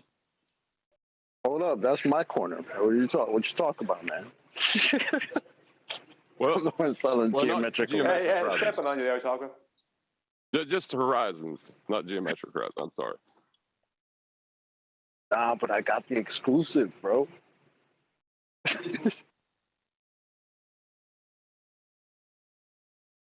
What? Does nobody else believe that stars are giant kamehamehas on their way to your eyes? Does that not check out? Yeah, they are, and they take thousands of years because of all the distance. And apparently all the energy doesn't fade over all that time. It just stays exactly the same, right? So it's like billions of years ago, all this light was sent out, but it didn't meet a single piece of almost gas or a piece of dust or nothing to absorb it, because it went all that way from one side of the galaxy to the other, and it's still just bright, just like that. Even though the source is gone, the source of it's gone, but the light's Still still on on its way. Narnia, I see. Right, but it goes on undiminished. That's the most freaky part, right? I mean, just a little bit of gas somewhere in between, and it's going to be faded out. It's going to be absorbed. But no, it's gone all that way without No space diminishing. debris, nothing. The Right, journey of nothing light, apparently. right? You all are describing the journey of light. Hasn't that been experimentally invalidated? The journey. Well, I'm regaling the story that I was told by one of my teachers who said, some of those stars you're looking at aren't actually there anymore, but the light is still on its way to your eyes. Yeah, it's an interesting point you just raised there, John, because there's an aspect of quantum mechanics that's expanded out beyond the double slit experiment, which has got a timing aspect to it, hasn't it? The delayed choice. Fascinating stuff. Right. So if light doesn't have a journey, what are they doing describing the journey as taking thousands of years? What are they talking about? What about having a journey time differential in the delayed choice quantum eraser?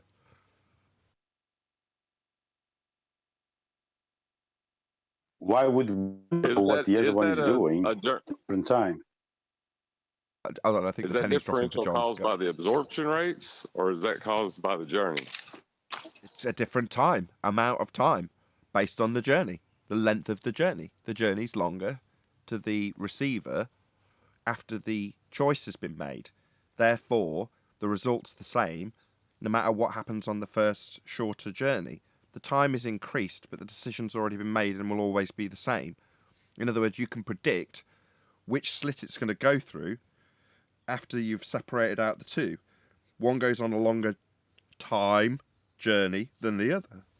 So, based on your last comment, what can we extrapolate about the delayed choice quantum eraser experiment?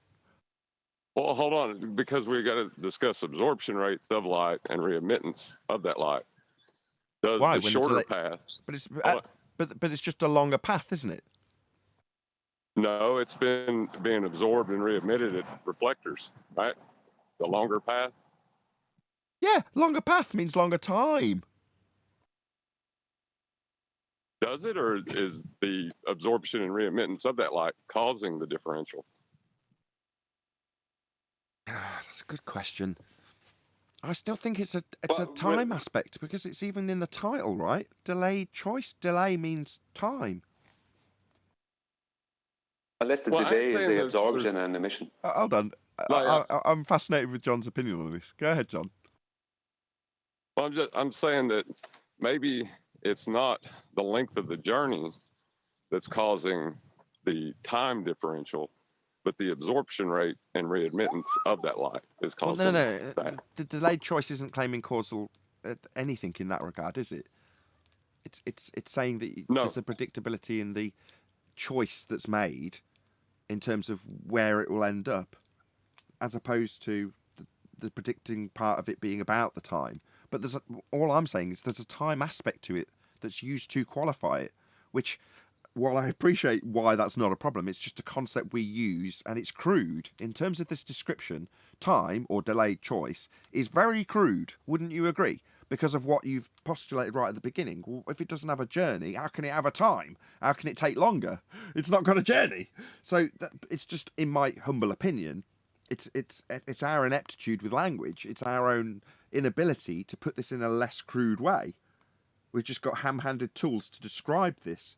Now you're saying, well, I can redefine it as the readmission and absorption. Okay, you can, but that isn't how it is being described. Wouldn't you agree?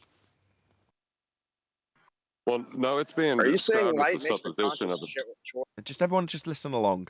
Go ahead, John. it's being described by the people who are describing it, which is just a description, as a time delay caused by the, and then you ascribe cause to it by saying it's got a longer, journey, but that's not taking into account its interactions between its start and beginning points. Is all I'm saying. Fair enough. No, great. I can't disagree. It doesn't make any difference either. And you Can I qualified. ask You agreed. It's just an inadequacy in the language. Is there no audio? I'd agree The with that. detectors are further apart, so the distances are different. How would one know what the other one is doing is the question. So the decision needs to be made before they split. So you're saying that light's making Hold on, a let me just conscious address him. choice. Hold on. Before, you mean earlier, like in duration terms, earlier in time, then, right? Yeah, once it is split. I'm fine Once with it is that part split of is it. when it starts counting, isn't it? It goes in two different slits. One is long. The detector on one side is longer than the other. That's why the delay. So the choice See, needs to you've be ascribed cause happening to it. before. Just ascribe cause to it without it taking into account the absorption and readmittance of the light through the various mirrors and other obstacles it has to face. Correct. John, could I ask John a question? You know the ring laser gyro? Now it's claimed by Honeywell, who make the gyro. So I'm just going to use their claim because they make these gyros. That the interference pattern that's caused, or is caused by one of the lasers, but both lasers move. One goes in a clockwise motion, the other in an anti-clockwise motion. And the interference is caused by what they claim to be a frequency change, because one of the lasers ends up having, while the ring laser gyro is moving, once it's not stationary, that one of the lasers has to travel a slightly further distance, which changes the frequency, right? Now, to me, that makes sense because the inverse square law is that the high frequency that the laser has is even in a short little area change, a short little distance change, it's already losing that strength of frequency. But is that related in any way to what you're talking about? Well, would it be? Because I don't know much about the Lay choice quantum eraser. Because of the inverse square law, I could see why distance affects the diffraction pattern. I can understand that.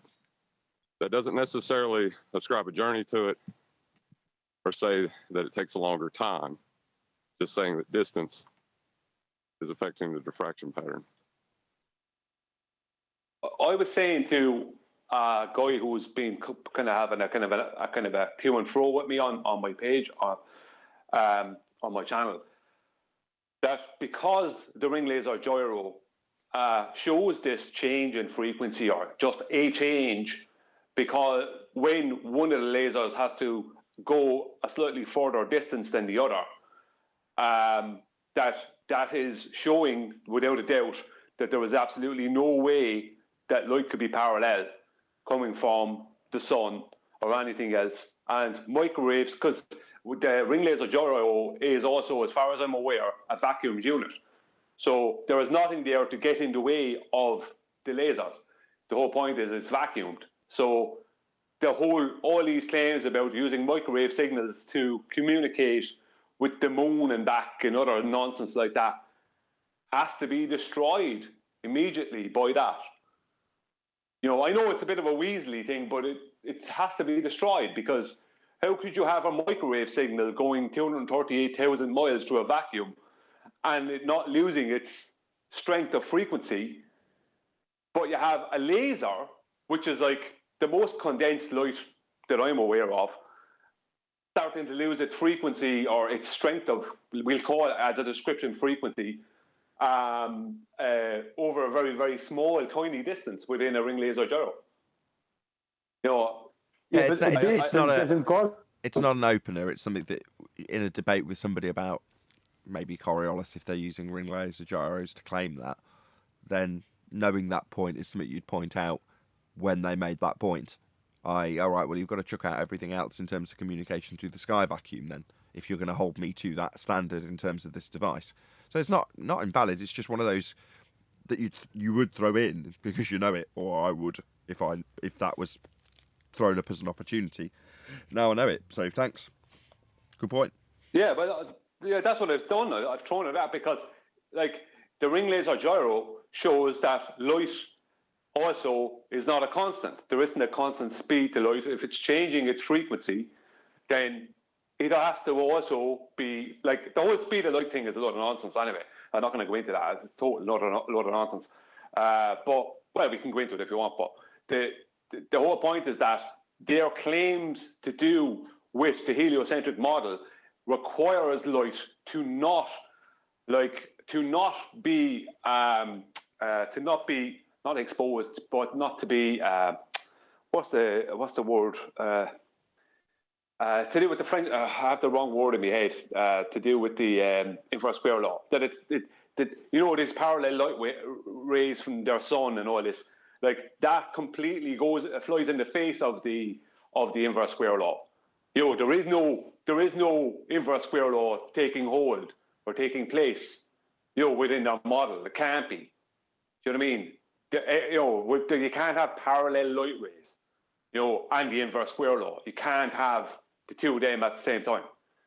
It just doesn't work. You can't have both. Yeah, but the phenomena of light manifests in different ways. That's the problem. There's one single way of light manifesting. Explain it, Jorge.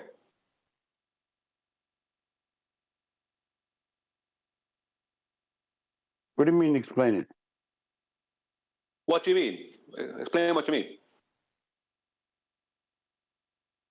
I mean, you have different types of light. I mean, you have light from combustion engine, from other different sources. I mean, they behave different. Well, yeah, I mean, obviously you'll have different concentrations. Maybe like you'll have high, medium, and low frequency. It's like they want to claim that everything. You're gonna have that light. You're gonna have different. You're gonna have different readings once that you go from one type of light to a different light to another type of light. That's what I'd be expecting. To the point that they even introduced the non-visible light. You know what I mean? Yeah, well, radio waves and stuff like that. Yeah, I mean, like the thing about it is they need to claim that light has a speed, and that speed is a constant, and that constant is 671 million miles per hour. Now, if you even look into the whole claim of a measurement of the two-way speed of light, it would mean not only did that guy Fizeau, not only did he have to make a load of assumptions, or agree to a load of assumptions that were made prior to him by I can't remember the other man's name now. There was a couple of them, but this guy Fizeau, he had to measure like only a very small amount of microseconds back in God knows what time. Do you know what I mean? It's like, it's complete, like using cogwheels and reflectors. It's like, it's completely impossible. The whole thing, light, it's like, even if it does have a speed, its speed is so fast, you'd never be able to measure it. You can't measure it. If it has a speed, it can't be measured. There is no way to measure it. How do you measure? It's instantaneous, Brian. Yeah, exactly. It seems like that's all you could call it. As a description, you can only call it instantaneous, couldn't you, Neil? Because it's like, how do you measure 671 million miles an hour, if that's your claim? How do you measure that? You can't. All I know is when I shine a light from one end of the room to the other, it instantaneously appears on a wall. They do it by math, so it It's can match one their type of heliocentric light, model. isn't it?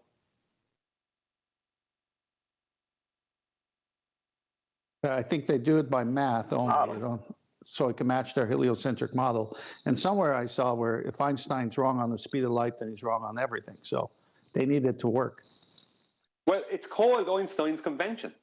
The C, which is 671 million miles per hour, that is officially known as Einstein's convention, because Einstein needed that for his general relativity. So to be clear, it's just an agreed upon convention. Meanwhile, I light Someone the talking cat there. in my room, and I debunk all of that. It wasn't Einstein that figured out the speed of light. It was actually Maxwell. No, Einstein just used it. it wasn't. It wasn't any of them. It was Maxwell, James Clerk Maxwell. Did you say figure It out wasn't. or measure? Whatever he wasn't did, Maxwell. he was the one that determined it. Whether he calculated it, measured it, experimentally verified it, whatever he did, he's the one that determined it. No, he's not. Officially. He didn't. No, he didn't.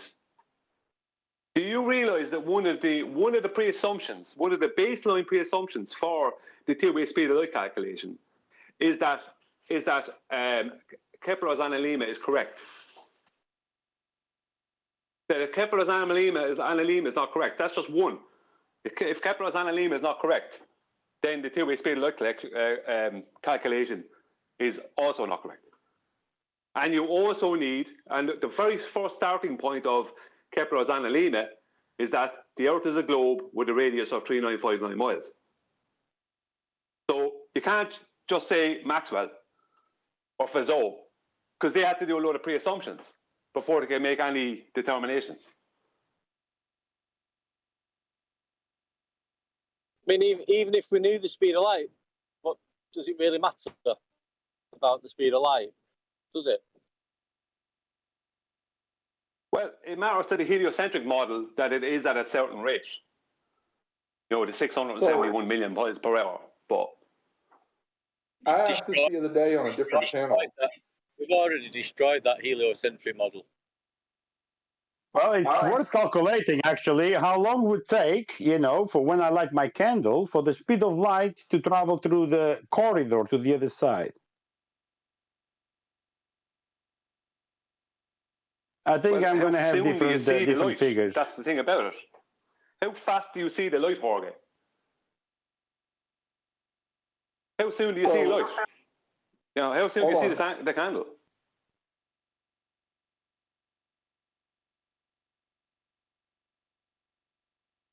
I asked this the other day in a different channel about if we can measure the one-way speed of everything else, basically. Bullets, planes, cars, but we can't measure the one-way speed of light. Why is that? Because it's moving too fast if it has a speed. Sorry. What is light? I can answer that. I mean, there's definitely a signal delay. So, I mean, it's definitely a delayed signal. I mean, we can see the delay over, hundreds of miles. I mean, when you're on the internet or whatever, or even receiving a signal over a long distance, there's a half a second or whatever delay that you can see. We can measure that over a long distance. Are we measuring the absorption rate of the transmitting medium, or are we measuring light? We're measuring how fast it takes from you to send the signal to the other guy to receive it. Are you talking about fiber optics? Right, through a fiber? Not in general. I mean, not necessarily. Could be. But I'm just saying if you send a radio wave or something like that, or a radio signal, I mean, there's a delay. You can hear the delay in when you send it to when you receive it. Yeah, but listen to what you're saying. You're saying there could be a delay of, let's say, half a second. Now, it could be less than half a second, but there's a delay. The delay is so small, right? He's talking about the bandwidth and the reference. Yeah, but just let me make this point there, Jorge. Okay, 1 second. The delay might be really, really small. And half a second would be a lot, right? But there's no way it could be a half a second if the light was moving at a constant rate of 671 million miles per hour. You would never be able to have a delay. It would be impossible to have a delay. Because 671 million miles per hour would be so fast, we'd never be able to measure it. We could only ever calculate what it would be. And if you use calculations, there's no way you could ever even have a delay. How could you have a delay if light is moving at a constant rate of 671 million miles per hour? Because that's what C in Einstein's relativity, that's what's been stated. And that's why they call it Einstein's convention. First of all, two responses. Number one, we have clocks that are accurate to 10 decimal places. I mean, billions, trillions of a second maybe. But on top of that, there's actually a YouTube video that shows the speed of light or light being, shining through an object at 10 trillion frames a second. And you can literally see the start of the light beam as it propagates through whatever it's shining through. That video. Hey, Brian, hang on one second. That reminds me, there's a YouTube video showing that the geometric horizon is beyond its limitations. Do you believe that? Yeah, it all just tells me the Earth not is what we're flat. talking about. That's a different subject. No, but it's a YouTube video that shows it, just like you're saying there's a YouTube video that shows something about light. So you're saying that both videos are fake? Is that what you're saying? I'm not saying that. I'm saying you said there's a YouTube video that shows, and you seem to accept it because it shows it. I'm saying side by side, there's a YouTube video that shows geometric horizon is beyond its limitations for us to live on the globe. Why don't you accept that? No, but what he's saying, Everybody saying, be quiet. My goodness, I'm talking to him. Sorry, man. Why don't you have as much excitement about that?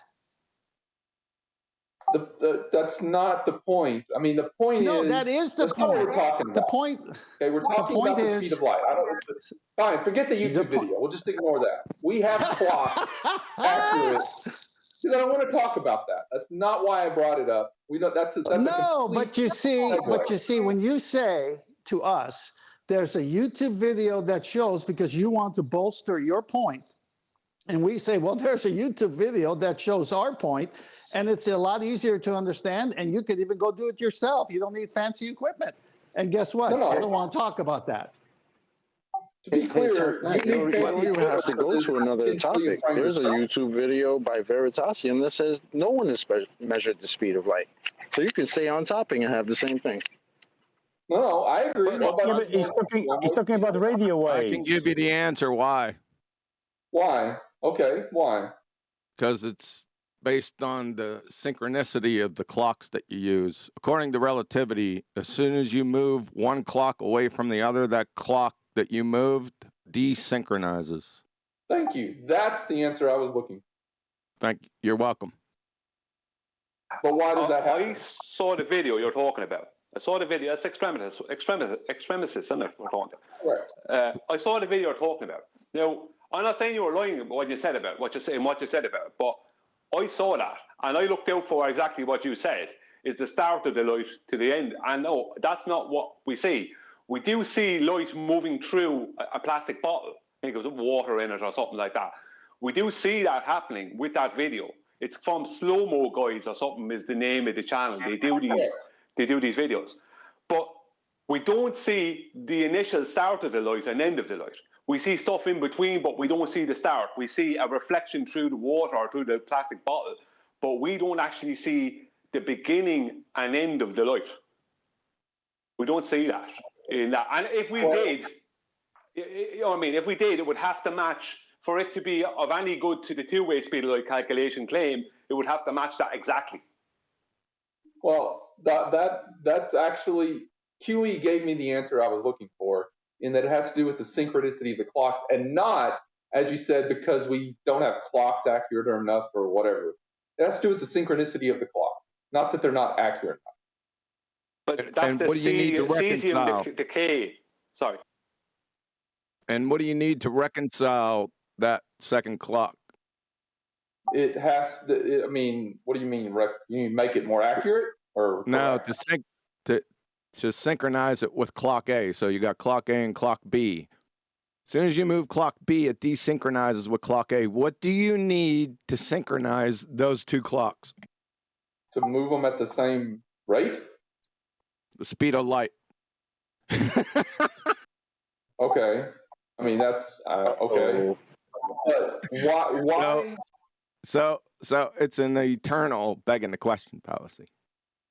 Well, why do they desynchronize? is the next question. Yeah, ask Einstein. Of course, you're going to need some serious smelling salts and a really big fucking heater. Why do they I mean, desynchronize? if it's a natural observation, the question that, I mean, it's something we should investigate. Why Stop. Sorry. Hello. Sorry, are we asking why clocks desynchronize in nature? Is that something we should be really concerned with?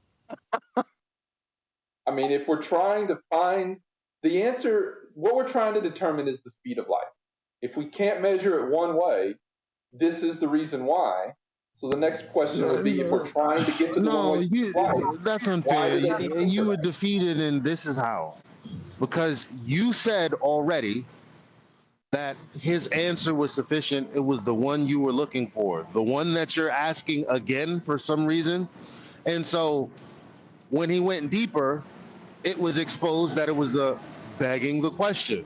And instead of accepting that and going, oh, okay, that's the next step in the logic. Okay, I guess I see what you did there.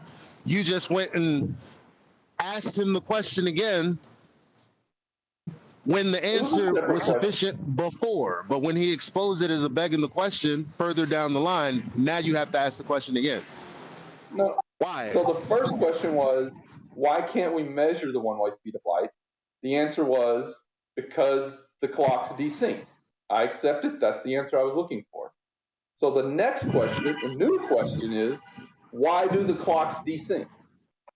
Because they move. Because you moved one. I already stepped in. Sorry, guys.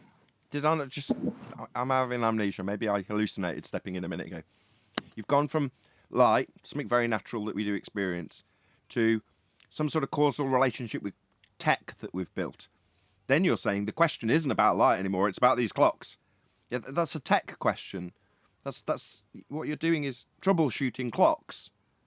But you seem to think that that's something to do with light. No, you're troubleshooting clocks.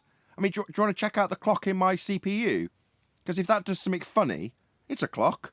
Does that suddenly mean that it's going to change the existence of our reality in the light I experience because we start talking about how my clock in my computer behaves? This is tech. This isn't physical reality that you're concerning yourself. You're concerning yourself with why clocks deviate. Yeah, go back to the manufacturer. They're crap clocks then, aren't they? That's it. What more do you want from me? You're going to tell me that that's somehow consequential to my physical reality? You've got to be having a laugh, right?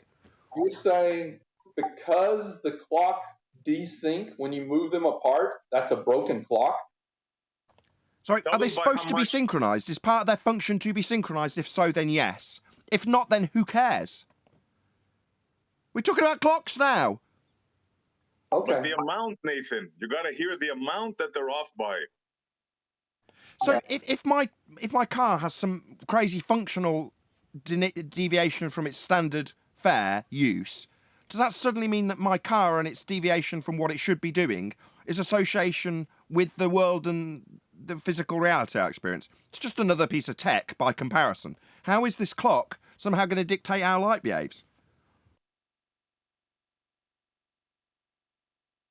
Actually, that's not the way it works. The clock doesn't detect how light behaves. Light detects how the clock behaves, actually. That's nonsense, dude. I explained that to you yesterday. What? Right. Sorry, Nonsense. light dictates how the clock behaves. No. Yes. The concept of time is derived by the movement of the light in the sky we call the sun. And we've ham-handedly botched together some cogs and crap to represent that, not the other way around. Do you not know how we've derived the concept of time? Clearly not. Okay. I'm done with the conversation. I got the answer I wanted. And that leaves you with the question of why the clocks deviate, because that'll give us the one-way speed of light. Yeah? That's where you're stepping away with that notion, or not? Yes, I'm stepping away. No, with the notion that if we still figure out the clocks and their deviation, that somehow that'll give us some bearing on the speed of light, one way or otherwise. Is it an acceptance that you're moving away with that notion in tow, or the logic that it's a begging the question fallacy in tow? Which one are you leaving with? That's all I'm trying to find out. We'll never know. He ticks all the boxes just for safety. He said Am all I of them, coming I think. through Did you, here? Did you Ramesses? guys hear 1/10 billionth of a second? I can't hear Yeah. 1/10 billionth of a second. That's not something you hear. That's what they claim the clock is off by. 1/10 Yeah, it's billionth of a second. Wow. Yeah, it's a crazy amount that is not only calculable. You couldn't measure that. That's the whole point about the one-way speed or the speed of light. There are 671 million miles per hour speed of light. It's so massively fast. It would be impossible to measure it. How could you measure something moving even a million miles per hour? You know what I mean? Like so many things, it sounds like it's negligible. That's funny. Yeah, but there's a YouTube. But there's a YouTube video, I'm sure. It's the most fantastical story they have. Time dilation. Sheer nonsense. Yeah, and Einstein, what he said about that was it was based in perception. When he speaks about time dilation, even though he does maths and all this to go with it, but it's perception. He was only initially speaking about perception. You know, you perceive time to move faster or slower depending on what you're doing. You know, you're at a party, time flies. You know, stuck in work, time goes slow. You know, it's perception. No, it's not just perception, bro. No. The fantasy goes way beyond that. Twin brothers, one on Earth, one traveling in a fantasy spaceship. Yep, parallel One universes. brother ages slower than the other. That's correct. Parallel universes he's describing. But if you think about it in this way, right? If you take two words, what's wheat? Everyone know what wheat is? Grain. Wheat that grows. Yeah. Like pizza? Well, yeah, that's right. What's grass? Barley. Everyone know what Barley, grass is? What? Grass? Everyone know what grass is? Go on, Nathan. Do we all know what grass is? Weed. Yeah. So what's wheatgrass? Separate thing. Cultivated grass for our food benefit. Right, but part of what it looks like is kind of a bit like wheat, so it gets the name wheatgrass, right? You can see where the origins came from in the word, right? What's time? A fantasy concept. What's dilation? The progression. Same thing. No, Yeah, you can't. need a fabric for that. Dilation is not a description. concept. My eye can dilate. It's a description, Nathan. You can't dilation. dilate a fantasy. Hold on. Just one word at a time. Try and keep up. What's dilate? The it's fabric. a description. The Description of physical what, though? change, isn't it? Go on, Adam. A change in your focal view. A change in an aperture size of some description, right? Right. A physical change. A physical change, right? That's what I'm looking for. So what's time dilation? Nothing. A physical change in a concept. Chocolate got there immediately. I thought that would take longer. Chocolate, can you say that again? The physical change of a concept. The physical change of a conceptual medium.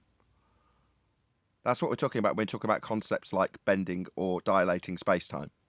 The physical change in a conceptual medium. How do you Nicely put, change yeah, something physical about a concept? You don't. It's absurd. You conceptualize that you're changing it physically in the concept. Right, Chocolate's on sharp form today. So you can think of gravity as a force, that sort of thing, Chocolate. Yes, exactly. So I can think of the bending of space-time as a fabric bending, and I can also think about how that fabric bending affects physically me in my actual existence. Now, it isn't a force, but you and I together can think of it as a force. Now think of it as a force with me, children. You're thinking of it as a force? Good. I was going to ask Adam to talk a little bit about the absorption and retransmission of light, because he's a lot more versed in that point. But I think it's bloody really not. Well, when Extremisys was describing seeing the light travel through a medium and illuminating as it goes, you could take that claimed speed as an absorption rate. So is he actually seeing the speed of light, or is he seeing an absorption rate and ascribing the speed of light to that? That's the question I wanted to ask him. I don't think you can measure the speed of light by its own definition. I heard Brian when I was in the car saying, this is the practical side of it, of how fast it is. But can you measure the amount of time light takes to do something? For instance, in the delayed choice quantum eraser experiment. Well, and there's all the other assumptions. So even if you give them the two-way speed of light, there's all the other assumptions within that. You assume that the time that you're measuring is the transit time between A and B. You assume that refraction, reflections are all instantaneous, have no effects on these things. So even if you take the number, to me, it has no significance whatsoever, because it's just a number you're trying to attribute to the thing that you're not actually measuring. So if I want to measure how fast a car's going, I measure how fast the car is going. I don't take other things and calculate it based on assumptions. Physically measuring that car. In all of these things, they seem to be assumption based. And I say, for me, fundamentally, if it's two-way, there's the assumption that this very minute amount of time is not affected by reflection. And that reflection is simply a rebounding. There is no energy exchange within the surface and the photon. And I'm not saying there is, but there's lots of physics papers that do postulate this, and that reflection may be something more complicated. And if that is true, then that will have a time component in it, which means the assumption under the two-way speed of light didn't contain that, therefore it's wholly incorrect. But in terms of, I think someone earlier, I can't remember who it was to say, but gave the example of a bottle of water or a glass of water with the light, quote unquote, slowing down. That was You're off not that seeing video, light, are you? There, you're seeing the reflections in there, aren't you? So let's say, what are you measuring there? If you're demonstrating light traveling through something, then you're showing the point of the light's interaction with the thing it's traveling through. Does that demonstrate the light speed? No, which speaks nicely to John's question. Well, we're really talking about as an overall term, the reflection rate, isn't it? Off of and through different types of matter. I mean, the reflection rate of light off a wall would be different than off a mirror, if you see it that way. You know what I mean? Because if you see light as reflecting on across or off of everything, if we describe it that way, for us to see everything, it's the reflection rate. Maybe it has a different reflection rate depending on the material that it's reflecting off of. A mirror is going to be fast, whereas a wall will be not fast. We're at nothing really trying to measure the speed of light. You'd have to see it actually having a speed, wouldn't you? Right. You don't. You just see the effects of it. Yeah, the fact that you see, right, means that you can't. You know what I mean? It's like you can see things, so does light. How do you measure the speed of how fast you can see? How fast can you see? How fast can you open your eyes, Brian? No. How fast you can process the information. How fast is the physical thing that's potentially reified travelling through a medium or otherwise? But we started this off by saying, well, it doesn't seem to have a journey at all. So if it does, and you can ascribe a speed to it, then it's got some physicality, and you can apply entropy to it. Well, how do you apply entropy to light? Exactly. In the beginning. And they tell you this thing can still have a journey even if the source isn't even there anymore. Energy in the system. I asked that question yesterday. How far do you think you can see the sun? And Kosho told me 10 billion light years. Then I had another genius tell me, no, 30 billion light years. Where were you at? Actually, what I told you was 10 parsecs, which is 30 light years. And then a flat earther steps up and says, "What's a light year?" Uh-huh. And there's a buzz, and there's a buzz in the crowd. A light year isn't a measure of Light to distance. travel. A light year isn't a measure of distance or time. By the way. Yep. Tell us more, QE. Nah, Taking the I question, just is it? answering Extremis's questions because he's a globetard. I don't discuss light with flat earthers. It's my policy. Well, I was answering SE's, or I was countering SE's statement. Yeah, you're delusional. You think that light travels forever, No, don't you? you said 10 billion light years. That's not what we said. What we said was, or at least what I said was, the sun would be visible at a 4.5-ish magnitude at 30 light years, which is about visible to the naked eye. That's fair enough. Hold on, QE. That's fair Oh. enough. He's just giving the maths based on the distance and size that the sun is claimed to be in the heliocentric model and stacking up the maths for how far away and at what magnitude you'd see it in brightness based on a given distance. That's just, it's just an extrapolation of. Well, that's fair enough, isn't it? If that's accurate. I'm not saying Bring he's you right. down for that. In two things. I'm not saying that is the case, and I'm not even saying that is the correct maths within the heliocentric model. But let's presume, just take it as read that the maths was right for the heliocentric model. What's wrong with that? What's wrong with making that as a declaration that the heliocentric model makes?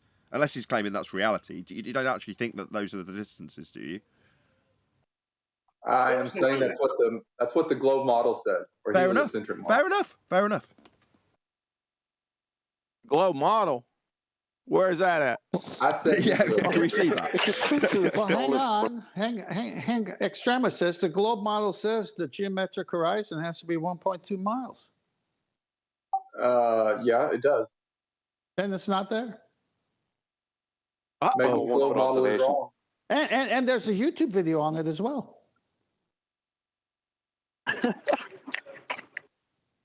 Did you just say that the globe might be wrong? Well, I don't understand how you can say I believe the globe model, but then when we put your globe model to a test, you all of a sudden don't want to talk about it. I don't. No. Fair enough. What is it? That much cognitive dissonance? Guys, just be gentle. Just because he's Why am I offered up a get- why am I globe gonna fact. be gentle My God, when- it's when- like a pack of wolves, Extremis. Look who's talking. Look at the pilot came on. You were one big wolf. Extremis is not that pilot. Hold What on. is he saying? Hold on. What the Extremis heck? is definitely not that pilot guy. And the fact that he's stepping away, I say props to him. And I'll just stand behind the fact that he occasionally offers up the odd globe fact and then isn't going to be prepared to stand behind it as a reification fallacy. Good for him. I'll defend him to the hilt in that regard. Good for him. He's doing the right thing. He's doing the right thing because otherwise he's going to have a load of people arguing with him. Right. So he's doing the right thing. He knows where this saying ends. what he's saying. He knows where this ends. He stepped away before it's embarrassing. Good for him. Yeah, but he mentioned the globe model, but then when the globe model doesn't fit a certain thing, he says, I don't want to talk about the thing I believe in anymore. Wolves, I tell you, wolves. Well, To be that's what I clear, want the what I'm audience saying to is see. that's what the model says. That's not necessarily saying that it's correct or not correct. It's just what it says. Precisely Does what I light said. travel Extremists. forever, Extremists? I remember you asked that. Can you just repeat the question? Sorry. Does light travel forever? Unless there's something to stop it, I would say yes. It has a journey then, in your view. It does. It starts somewhere and just keeps on going until something causes it to stop. Like Where do you find the start of light? Well, how about Where do you find the start Just of one light? question at a time. Just one question at a time. Wolves, I tell you, wolves. It's the same question. It's just taking one of the components of light. How about a magnetic field, Extremis? Where does that end? Actually, that's a good question. I don't really know that what would be the definition of the end of the field. I mean, there's two poles, technically. So the Globers told me that it goes to the outer extremities of space where space is expanding into nothingness. It goes as far as that. I mean, it depends on the strength of the magnetic field, I suppose. Nope. All magnetic fields propagate to the ends of the universe and beyond. Okay. The heliocentric claim is that light will go forever through a vacuum at a constant rate of 671 million miles per hour. And that will be its traveling rate in the heliocentric vacuum. Isn't the universe expanding, Brian, as well? So consequently, into itself. That's correct. The CMB is as far as we can see, and the CMB is expanding. I told you there was a buzz in the crowd. I think you got that wrong. They're saying the universe is expanding faster than the speed of light, by the way. Well, that was my point. Yes, if it weren't, that's the then it theory, would catch yes. it up, wouldn't it? And then you'd have an issue when it reached that boundary, how to deal with it. So if you're going to make nonsense up, don't make nonsense up that gives you a problem. Make sure it's expanding just faster than the speed of light so it never gets there. What's it expanding hold on. into? Isn't it Hawkins that postulated that it will? When at that point, it's called the Big Crunch. Time will start going backwards. I am not having a pee backwards, Nathan. The universe will start contracting. Nathan, with dark energy, they did away with that contraction. Dark energy pushes it away. Another fantasy. Did Hawkins know about dark energy? Was that nonsense in the rhetoric when he was writing The Brief History of Time? I'm not sure if he's the one that came up with it, Nathan. I'm not sure. Come up with it, like aspects of our physical reality can be come up with. I love it. I love heliocentrism. When did he allegedly write this? Do you remember, Arwin, as you've just piped up, you and I both realised at probably about the same sort of time back in the day that if the world that you describe as heliocentric only exists in the mind's eye of the person describing it, then that world, which we know, but let's forget that isn't really the world, but that world is open to any possibility that you desire, right, Arwin? You've just got to get it into the rhetoric, right? Do you remember when you were desperately trying to get stuff into the rhetoric that was Arwinian? Yeah, of course. Because the world is your oyster in a heliocentric model. You just change the model. Now, as long as you don't take the step to reify that into the world you're existing in, you can have quite a lot of fun with that. And on a different level, if you haven't expanded beyond the fact that it isn't your world, in a mind-melting kind of way, you're changing your world that you live in if you still think you are on that reified sphere. But yeah, you can change the world. It's just another story that slaps on to the side of the existing nonsense story. And that changes, in some instances, the very perceived nature of the reality that they're living in. It's quite mad how much power the people who come up with these stories have. It's a paradigm, isn't it? Your entire paradigm's based on these stories. And they just change here and there if they need to. Right. Well, we're changing a view of things while there's people believing that view is reality. They don't see it. They don't see that it's just an assumption. Precisely. And that it's working in your mind. Exactly. So if it changes, then you suddenly have to make a minor adjustment cognitively for the world that you perceive to be the way it's just been described in a story change. When me and you look at that on the outside, we're like, whoa, that takes a lot of brain power to process for an anti-flat earther. I mean, they weren't labelled that at the time, but I remember assessing it and going, my God, that's going to leave you mentally distressed at the end if you do that for long enough. But then suddenly it clicks. Yeah, that's why they're doing it, isn't it? That's the whole point. Right. It blows their mind, but with like a feeling of terror accompanying it. Exactly. It's all about fear.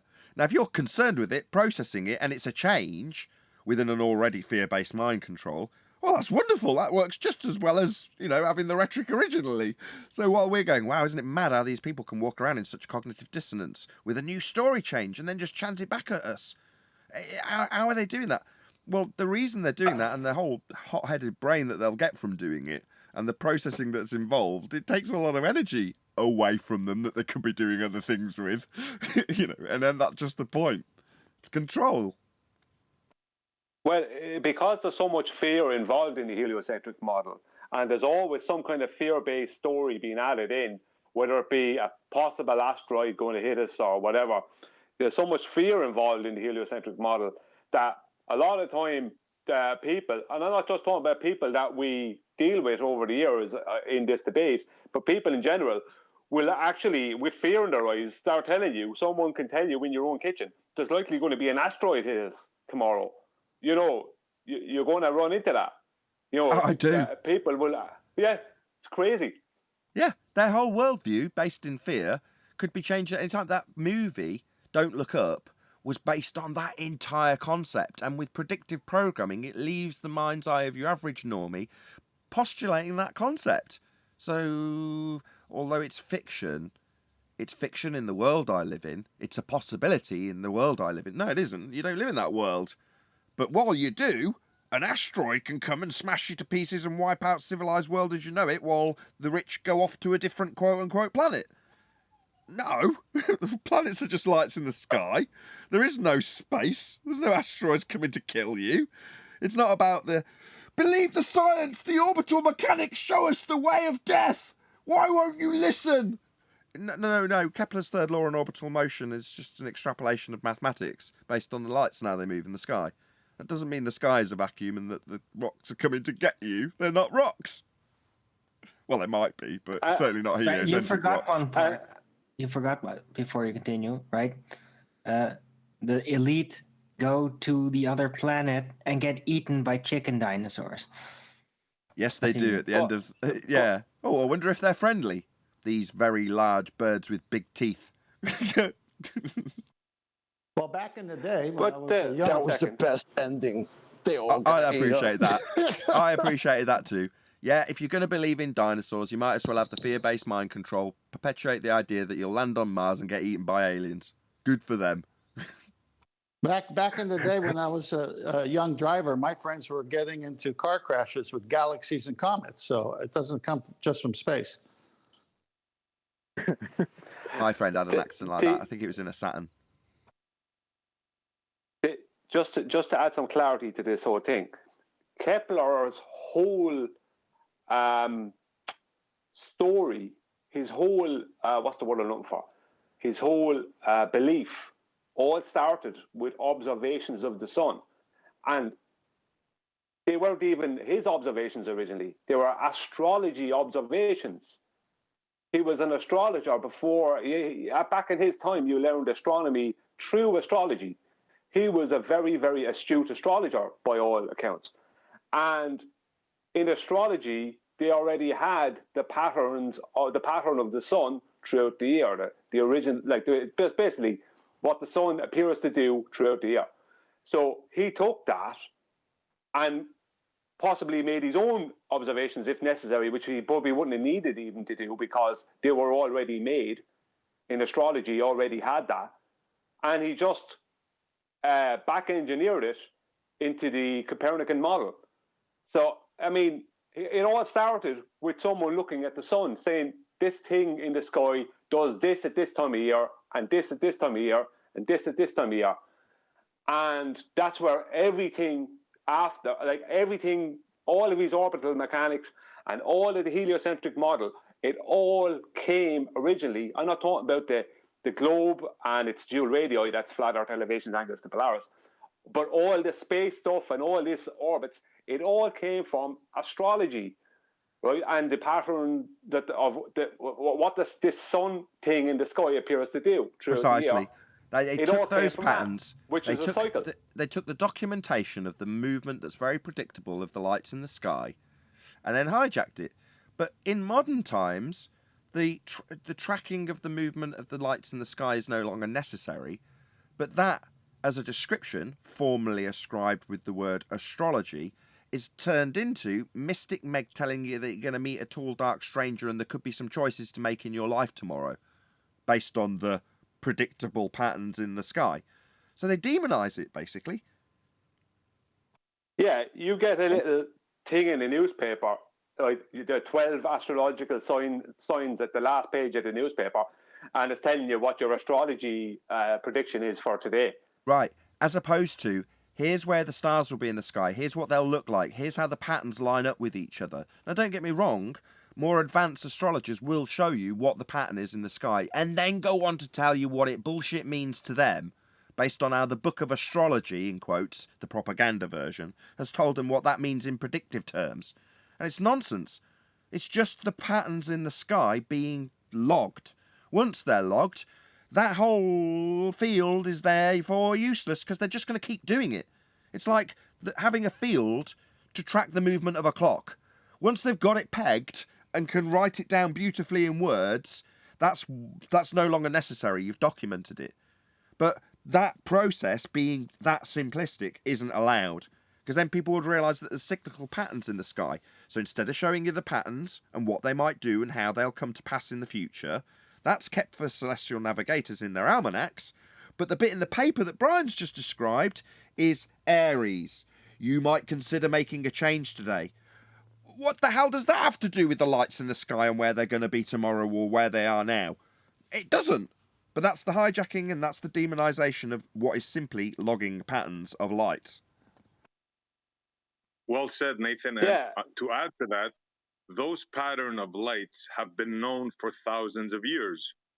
Example, anybody could research the Antikythera mechanism, which is a computer in the old days that it's like 2,300 years old, and it was tracking all those movements that you're saying, the moon, the star, and the planets. So Anyone believe the story? Anyone? First of all, I'm sorry?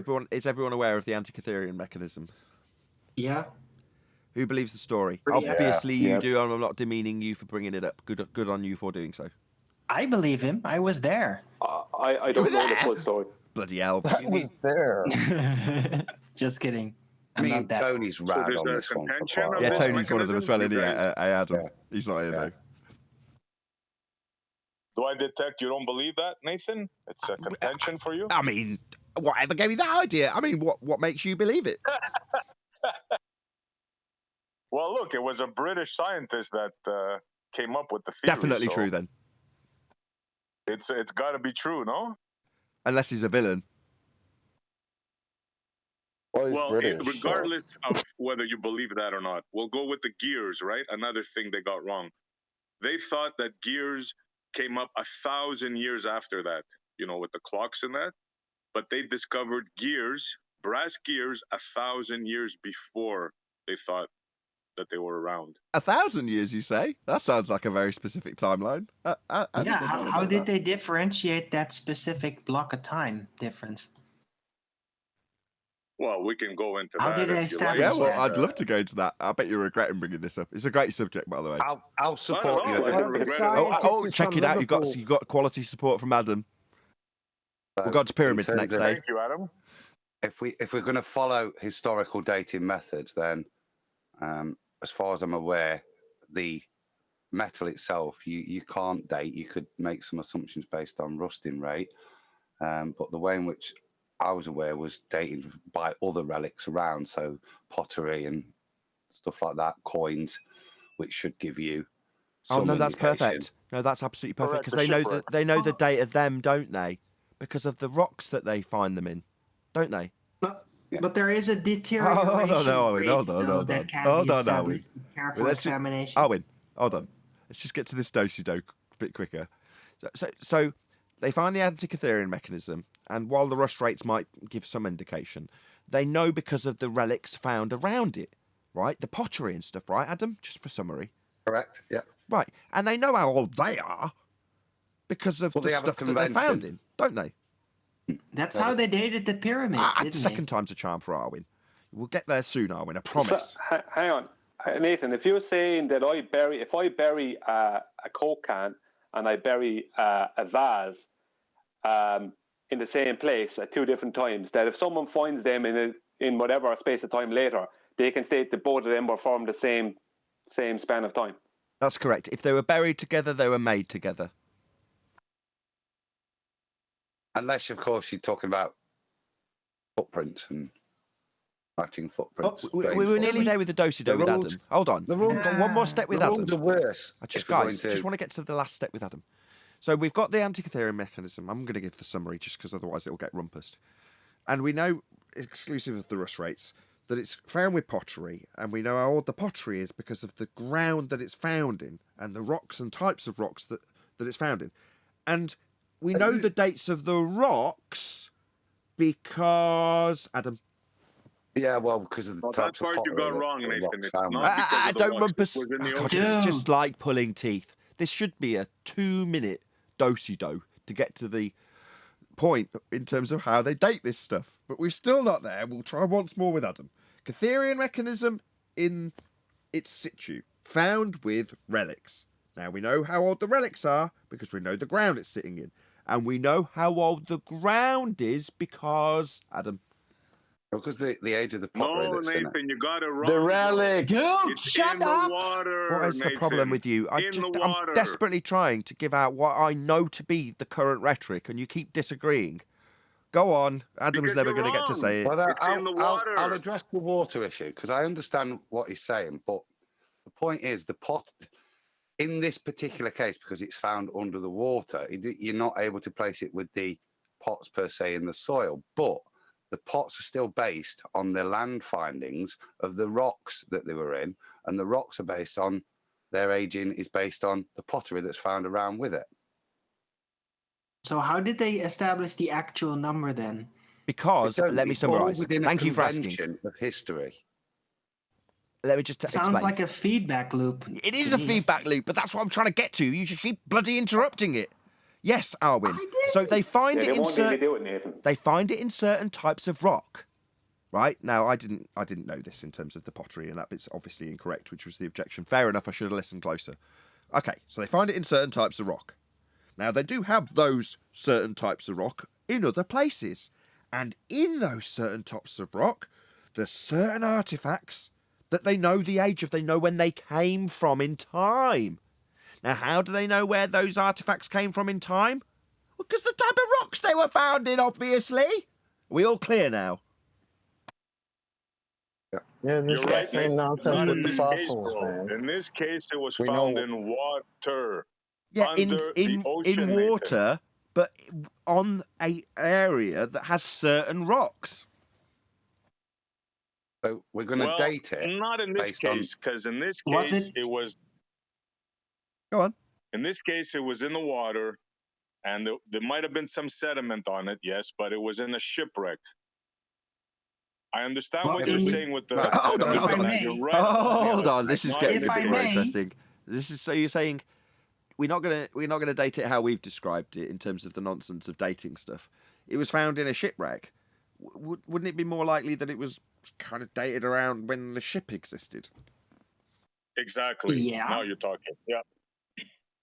Yeah, and hold on, I want to add something. Yeah, if you're gonna find something in an ocean that has metal parts, especially if they aren't like gold, which is less reactive, yeah, oceanic water that deteriorates almost everything but bare rock. Okay, I'm pretty sure so saltwater's a things don't preservative. last This very was long in the brass. ocean like that. This was brass, Arwen. Brass. Yeah, saltwater preserves Yeah, brass. that's beautifully. still gonna More be resistant, very yes. reacting. It's gonna rust. It's gonna crumble. It's gonna deteriorate. Everything deteriorates much faster in the ocean than in it does these on land. timelines, Arwin, Yes, entropy yes. doesn't matter. It's heliocentric timelines that we're talking about. Thousands of years often. So, second law of thermodynamics doesn't apply, therefore it doesn't apply to the dating process. I'm sorry, but no object is gonna unless it's just a solid cast cube or a ball or something, is not gonna last like thousands of years. Like something with delicate cog wheels in there, that's not gonna last that long. Did you not just hear me? 1,000 years in the ocean? No way. Second law of thermodynamics doesn't apply to the Earth, and this is a heliocentric timeline that we're giving to this Antikytherian mechanism. Look, regardless of Sounds like the ball is like Eden. Hold on, did he just say irregardless? Well, I'm accepting your challenge and saying, even if it's not thousands of years, right? I hope we can agree that it's a long, long time. Why? Can we agree on that? No. Why? I think if we look at brass, it's not overly correct. So Arvin's correct. Over time, there is going to be some degradation. So you could look at the state of the device and say, well, it's going to take at least this long. I'm not a metallurgist, so I wouldn't ascribe a date to it, but I think that's how some of them have come to that date. There's got to be, it doesn't go like that and start to turn to stone and totally lose its metal components. So you're having to X-ray it to see what's in there over a short period of time. So you can have a minimum amount, but all you can have is a time frame. But to try and, that's why you've got to use lots of different things. But to try and give it any accurate date, I think is foolhardy. But you can put it in and outside of certain parameters, couldn't you? So you wouldn't say 10,000 years because, as Arwin suggests, it would have corroded to nothing. Yeah. You wouldn't say 500 years because it wouldn't have corroded enough. Yeah, I just posted a picture, Adam. Hey, Adam, have you ever seen like a cannonball that's been on the ocean? Yeah, like, I've seen even and that's like solid cast metal. Even that's that iron. deteriorates. Now that's the point I'm making. So they'll degrade a lot faster. They'll oxidize a lot faster than something like this. But your point still stands. They will, like propellers, aren't they? They're made out of brass and stuff. Naval brass. It's one of the most but they still will corrode in an electrolyte like seawater. So entropy is a bitch, as Nathan says. It will rule, but the rate of that entropy is, we've got some ideas, so we could apply some guesses, but what we couldn't do is create a calendar from it. So Right, but we could do some extrapolations. Well, have a look at the state that it was found in, guys. It wasn't in pristine. Arwin, don't think they found gears in pristine condition. Have a look. Hey, Nathan. I know, but I'm saying that can't be thousands of years. There's no way. 100 maybe? 200? It'd have to be lots of hundreds, I think, to be in anywhere near that state. Brass ain't gonna degrade over 10, 20, 30, 40, 50 years. It's not going to get to that level of mineral replacement in there. It's got to have been in there a long time for you to be basically looking through stone. Right. Well, it depends on the quality of the brass, and it depends on the region of the ocean. Some are just more aggressively eroding than others, even. Fair enough. So fair enough. Go ahead, QE. Yeah. No, I don't want to interrupt the discussion. I just want to say, don't close out. I have a little topic to bring up before you go. Anybody object to that topic being brought up now, or did we want to talk about the Antikythera mechanism dating more? Well, all I would. Why are you forcing us to make a choice? I didn't. I would now divert that onto QE. The choice has already been made. You're here to find out why you made the choice. I think we should make this political, Brian, too. Why can't we talk about this and go on to QE's thing at the same time? We can. Yeah, you can. Why nobody like my Matrix quote? Damn it! I didn't hear the Matrix pun. I said the choice has already been made. You're here to find out why you've made the choice. Oh, I thought I recognized that. Do you want a cookie? No, that's the order. Yes. Chocolate, please. I knew you'd already knew you were having the cookie. And don't worry about the vase. Oh, brother. Get back to the Antikythera mechanism, guys. Focus. Do we have to get back to the Antikythera? I mean, are you making us? Do we still have a choice if he's demanding it now? Well, can I say one thing? If we look at the Titanic, what parts of that are the least corroded, and how long is that down there, and how deep is it in, and what is the salinity of the water at that depth? Exactly. And would density affect it? Greek sponge divers found it, so it But wasn't likewise, that deep. you can look at a Ford Escort at the bottom of a canal, and you can estimate how long it's been there. That would help the preservation, Brian. The Titanic's down really low at really low temperatures. This would have accelerated entropy because it is a state that was found in shallow, warm waters. Would warm be worse for and how could yes, because there's more bacteria, more activity, more chemistry. Yeah, it will erode quicker in just warm to shift water. the subject slightly. I mean, how good a computer are we talking? I mean, i3, i5, i9, i9. At least it's one of those most amazing pieces of engineering. When the guy that's reconstructed it, it's not just cogs in 2 dimensions. So Threadripper. they're slanted, so they'll account for variations in that. It's the most amazing device, and to me, it's where we get all our navigation from. This is the knowledge where it comes from, because everything is in there. This thing you can dial and figure out times. You can put the moon in, and it will tell you that you put the position of the moon in, and it will tell you the time of day. Even the phase of the moon. I mean, you say it's amazing, but have you seen a Nintendo Switch? Wow. Jeez. It hasn't got multiplayer. It's only a one person. This is pre-electronic era, just for the record. Hold on, I want to know if I want one of these. What's the upgradability like? There is no upgrade. There's just a machine. Unless they introduce new luminaries, everything's covered. So there's no need to upgrade. It's auto upgrade. But it's got dark matter in it. You can think of it as that if needs be. Hold on, are you saying it's got no dark matter? Yeah, this one doesn't have Windows. This computer doesn't have dark matter in it, sounds like. As soon as dark matter becomes part of your reality, there's enough spaces in there for dark matter. Oh, okay. Oh, that sounds reasonable. There's always room for dark matter. But what does it prove, the Antikythera, I can't say the word. I'm not going to pretend I can say it because I'll say it wrong. What does this prove? It proves that the ancients knew what the sky did. It doesn't prove thousands of years before. No, NASA. it does not prove that. No. It proves that the ancients had a mechanism for predicting, for calculating the stars. Now, they had to get that from having the knowledge first and foremost. So you have to ask, well, why would they want the knowledge to forward calculate, back calculate stars? So you've got, as discussed, astronomy, astrology. You've got the predictive natures, but we've also got what we know.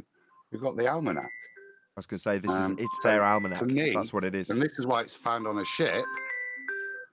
Yeah, it's part of the ancient ways of navigating. It's part of that. Maybe is your almanac. Yeah, that is your ephemeris.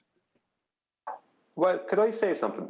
If you look at some of these extremely famous Swiss clock makers, I think Switzerland is most famous for it, and they're making these tiny little cogs to make sure that the clock moves at exactly the rate it's supposed to move in conjunction with the movements of the sun.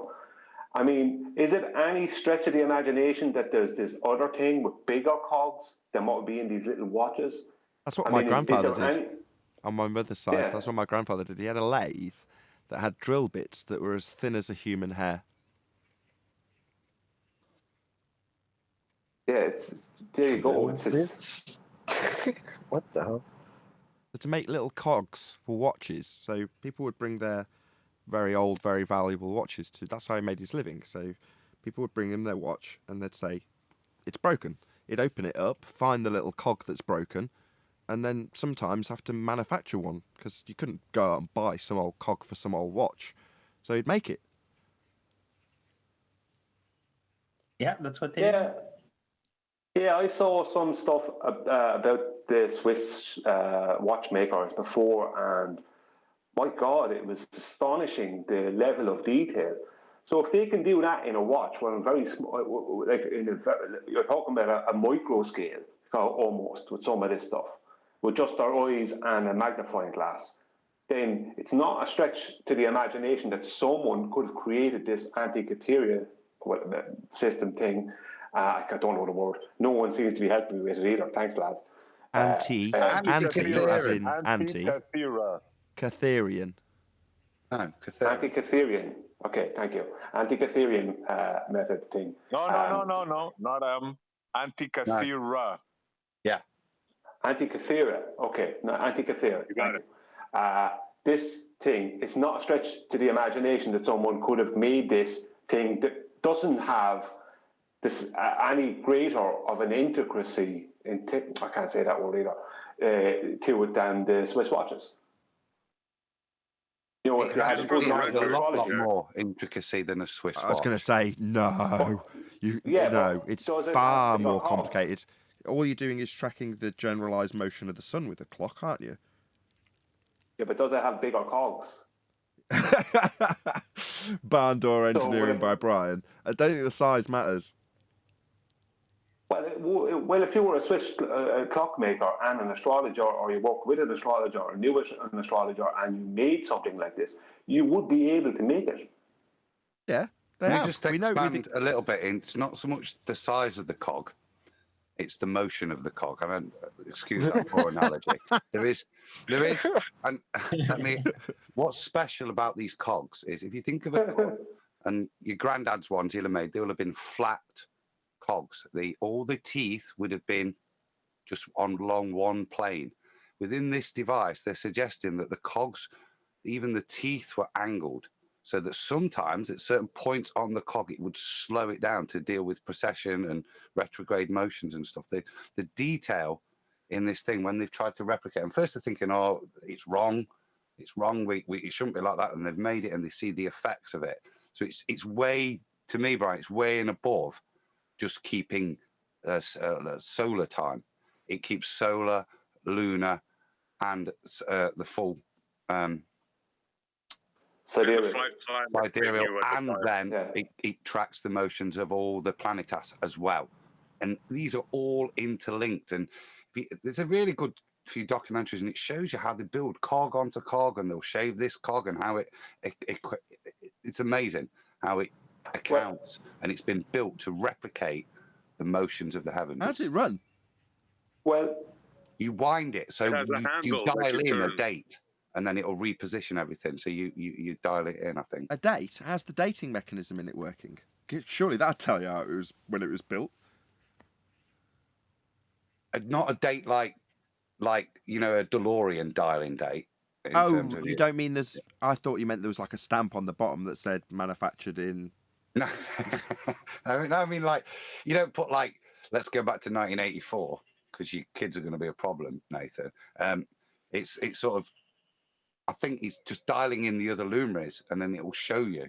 I'd have to go back. It's ages since I watched it. So there's going to be... obviously, if the dates that we have now...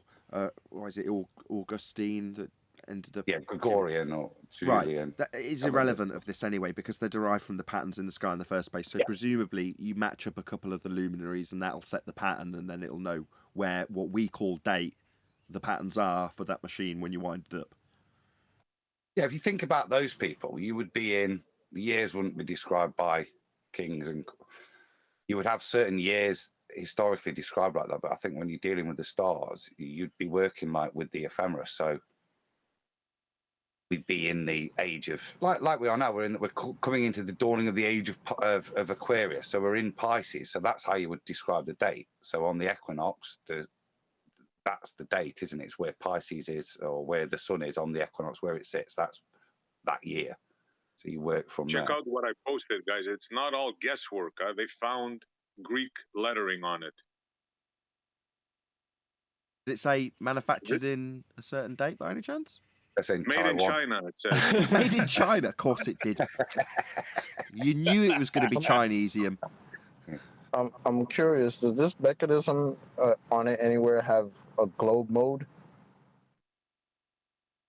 No, that's the thing. All of these things, it's flat. That predates that. It's before Copernicus and all that garbage.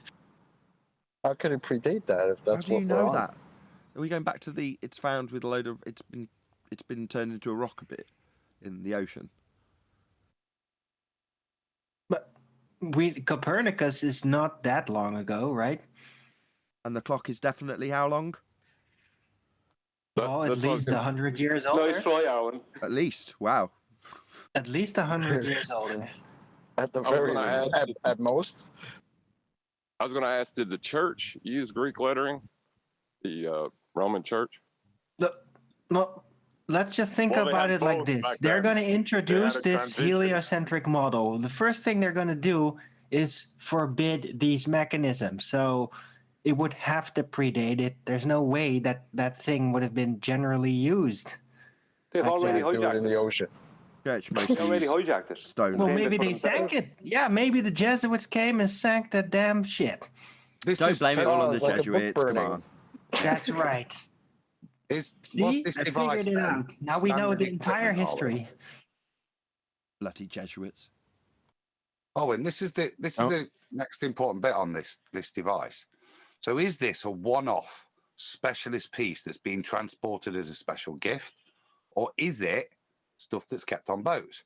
Why don't we find more if it's stuff that's kept on boats? And you allude there as to a reason possibly. It reveals too much past knowledge. So were they destroyed, or was it just a one-off special piece? Has Adam just employed an argument from silence? Hold on. Hello, hold on now, before you answer. Did Adam just employ an argument from silence fallacy? A little bit. But it's history, not science. Right, but it makes sense though. Argument from silence. Yeah, but that's valid. I don't think no. That would things be an would have been argument from extremely silence. expensive to make and would have been rare, treasured. Hang on. Adam was making an argument from science, pals. No, he said if they haven't, unless they've been found on other boats, that means that they don't exist. So if we haven't got any knowledge of them being on other boats, that means it's a one-off, right? Well, isn't that an argument from silence fallacy? Yep. But in history. Sorry, Adam. No, but it's in history. So I've put both sides, you'll have heard. So we don't find them on other boats. So does that support then that they weren't stocked on boats? This is a special gift. Or, as Owen was alluding to, something like this, would they have to be destroyed? No. What would happen? No. They're going to what would introduce happen? an entire new world model. Yeah. They know then that shipfaring and celestial navigation is the problem that reveals the entire trick. Oh my they're going to God, come he's got a after whole it. narrative for this. Oh my God. Where's this come from? The whole narrative, but it applies though. You've got a whole narrative of them. Yes, we know there's been a heliocentric transition, but you've got a whole war with them chasing down these Ark of the Covenant style machines to shipwreck them and rid the world of the knowledge of. You've got a whole bloody backstory to this, Darwin. Yes, the movie's coming out in 2024. That's exactly what I was going to go on to say next. You obviously knew where I was going. Well, what my point earlier was that it would be possible to make it if you had enough ability and knowledge.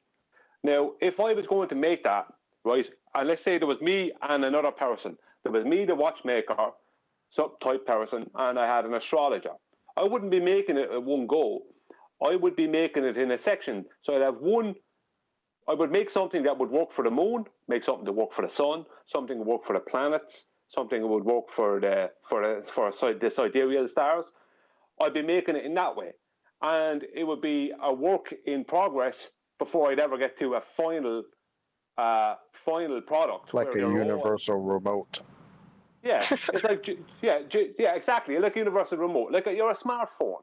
How many different things came before the smartphone turned up? Do you know what I mean? Now we have everything, navigation, all kinds of stuff. But there was a lot of different things turned up before the smartphone that led us to the smartphone. Not a bad analogy, the smart remote, because the smart remote has got these things called macros in them. You know what a macro is?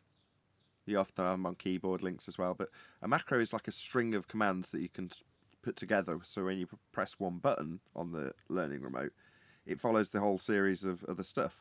Well, that's similar in regards to the stars, but when you're making the actual mechanism, it kind of can't be a trial and error thing because everything's so intrinsically linked. You really got to know exactly how it all fits together and how it's going to relate to each other before you pick up a single piece of metal to start forging it into whatever you're going to make it into.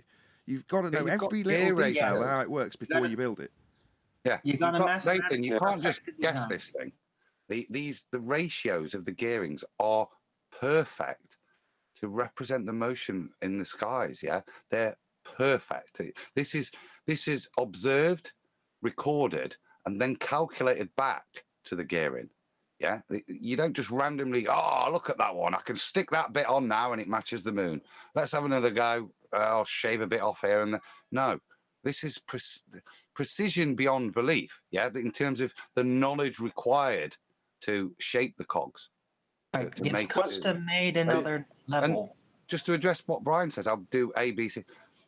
This works from one turning thing. Everything links to the other. If something's linked to sidereal motion, it sits on the sidereal cog, but they're all turn off the central crank.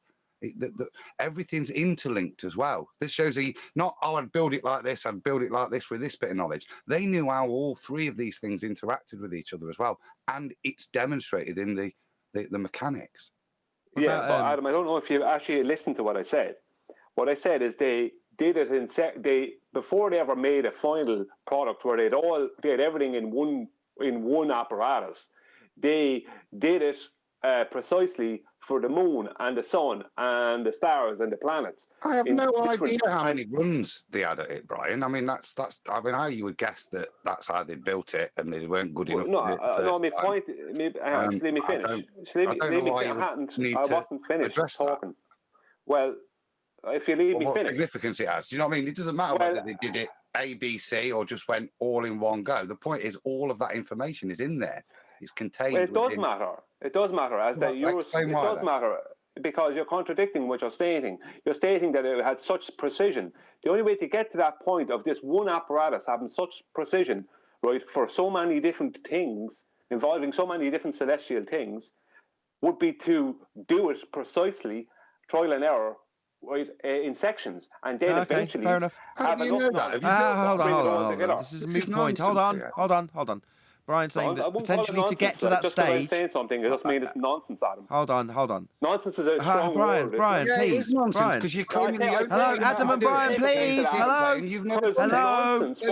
Hello. Can you hear me? Well, you tell me how you build it then, Adam. Brian, Adam, please. Off you go. What I don't need to do Let's is hear. claim how they did it in the methodology they've done, because that doesn't make any sense. How can you make that statement?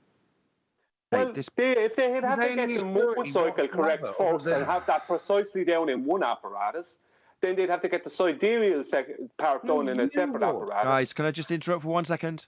Yeah, while this is seeming like a worthy debate, it's moot. You're talking about whether or not it's been done in one go or prototyped. So what? Does it matter? That's what I'm Is it really saying. relevant? Well, Adam, there's no need to call what I was saying. Argue with me every you have day. absolutely. Well, you tell me you tell me the steps then. Bloody hell. Let's hear it. Now should be about. Let's hear it. You call what I said nonsense. I blame so now Arwen. you tell me the steps. I don't need to. That's the whole point. That's why I'm calling it nonsense, Brian. You plum. Why is it nonsense? Because it's not related to. Everyone calm down. He's only saying it's nonsense as in non-related to the point, as in whether it's prototyped And now or I'm a made in plum one as go. well. Now I'm a plum as well, Nathan. I mean, Adam, I'm getting pretty bored of your attitude towards me, to be quite I'm on honest. board of yours. Every time I say something, you come up with some nonsensical rebuttal to it that doesn't add up. I spent 4 hours. It's nonsensical to you, maybe because you're not reference understanding frames it. for you, mate. And then today, now you want to? I don't know. What's your Sorry, beef? reference frames. What's Why that do about you wanna reference take frames? that? Why do you want to move What's it? that and about challenge reference what I frames? said with What's that about a reference nonsense Scattergunning, Adam, that stop. doesn't have any validity to the discussion we I'm were not having. scattergunning Adam. Adam came at me there with That's what something I'm else. doing. Oh, he has criticism on a point you're making, and I agree with him. He brought up something from yesterday. I've been around He did brought up something from yesterday. Maybe listen out. Maybe listen to what's being said. You're out of control, man. Maybe fucking listen. Damn, dudes. So, does the mechanism account for the wandering stars? Yes. Yes. Five No of them, way. Nathan. What, it accurately puts them back a cog? Wow. Yes. Yes. Wow. Yes, 5 of the known planets. Yes. Well, now I'm impressed. You should Nathan, be, bro. don't forget. Can we change the subject, Brian? Is that okay? I want to round it out, right? I don't Mechanism care. like this. I don't care, Nathan. I don't like. Well, I do to me. care. Like, I'm quite happy to go on to QE's thing. I don't even want to talk about that anymore.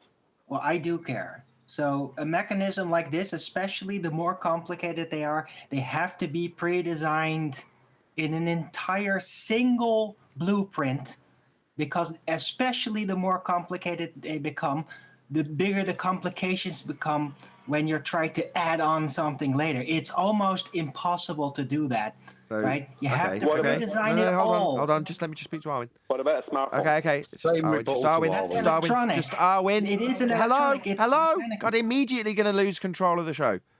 Just want to respond to Arwen. So when I said that not really relevant to the overall discussion point, whether or not it's been prototyped or made in one go, you want to extend the discussion by talking about whether or not it's been prototyped and throwing in blueprints. That's what Arwen It's does. just how clock design works. It's how gear workings And that's work. moot. I've been Moot. around people Hello? that do Moot. that professionally. It's the exact opposite point to what I was saying is moot to Brian, Arwen. It's irrelevant, isn't it? The point I was making was look at the genius, look at all of the information that's contained in it. How and what they did in their little workshop and how they got to that is kind of irrelevant to the point that the level of detail of information that's in there and as Nathan's just wowed at, simple fact you can get the retrograde actions of these Adam, things. how the hell do you know it was a small workshop? Because it's a small box. You don't need a big workshop for a big. That's the point, isn't it? That's moot also. Similar to but prototyping you didn't stage call being it, moot. you called it nonsense, and you called me a plum. That's a completely different angle to take. Not it was mute, not that that's a mute point or it doesn't matter. You didn't say that to me. You said that's a load of nonsense. And eventually, you called me a plum. Yeah, so because that's not saying to me, Brian. It's a mute point. It doesn't really I matter. apologise. I hope you understand. I went very patiently yesterday, yeah, and we were very frustrated yesterday. And today you've come in with what I saw as a nonsense point again to just distract away. So it is a nonsense point, yeah. And for the first time, I did out on you with plum. So I apologise for that. I don't take it back because you were being a plum, yeah. Really, because I was discussing everything might have been recognising a bit like the criticism I gave you yesterday. You don't. She didn't know what I was talking about yesterday. You just know what I was talking about. This is like yesterday. Still don't know. You still don't know what I thought about yesterday. So wait a second. Was that Darwin, everyone else in Discord, hello. There's finish it. everyone else. There's almost a tolerable argument going on between Brian and Adam. It becomes totally intolerable if Arwin and QE, no offence, have a little chuckle about what's going on. Just let them have at it, please. There's nothing to have at. I was only discussing. Now I'm going to bring it to you, Nathan. I was only discussing how it may have been built, how you would go about it. And my example was the smartphone. They didn't just come up with a smartphone. There was a lot of stuff happened before that. There's other examples you could give. But what does it matter? Does that mean I was trying to distract from the point? I wasn't trying to do anything. I didn't have an agenda for any Fair enough. You weren't trying to, but it did. That's Adam's point of why I called you a plum. Because you're saying, well, no, but it did distract from the point. The overall point is X, and this isn't necessarily related. That's all. What was the point? Were we not talking about the intricacy of the object? Yeah, but the prototyping stage to get there is moot. I would have thought it's important to find out. Well, it's important to think about how it's made. That's what the first thing I'd be. Well, how did we go about this? Okay, Brian. Okay. Before you stress the importance that you see in it, which we get, I juxtaposed it with me focusing on how big the workshop was. Now, if I now launch into how important it is to me how big the workshop was, can you see how that's a juxtaposition between your position? And I'm not going to have anyone tell me that I'm stupid when I say it's important how big the workshop is. Yeah? And that is a very important point. How many people put this together? Now, I could literally make that into an important point if I wanted to make the point better. I'm not going to. I'm just trying to juxtapose it with Adam's not calling you a plum and saying your point as a whole is stupid. He's not.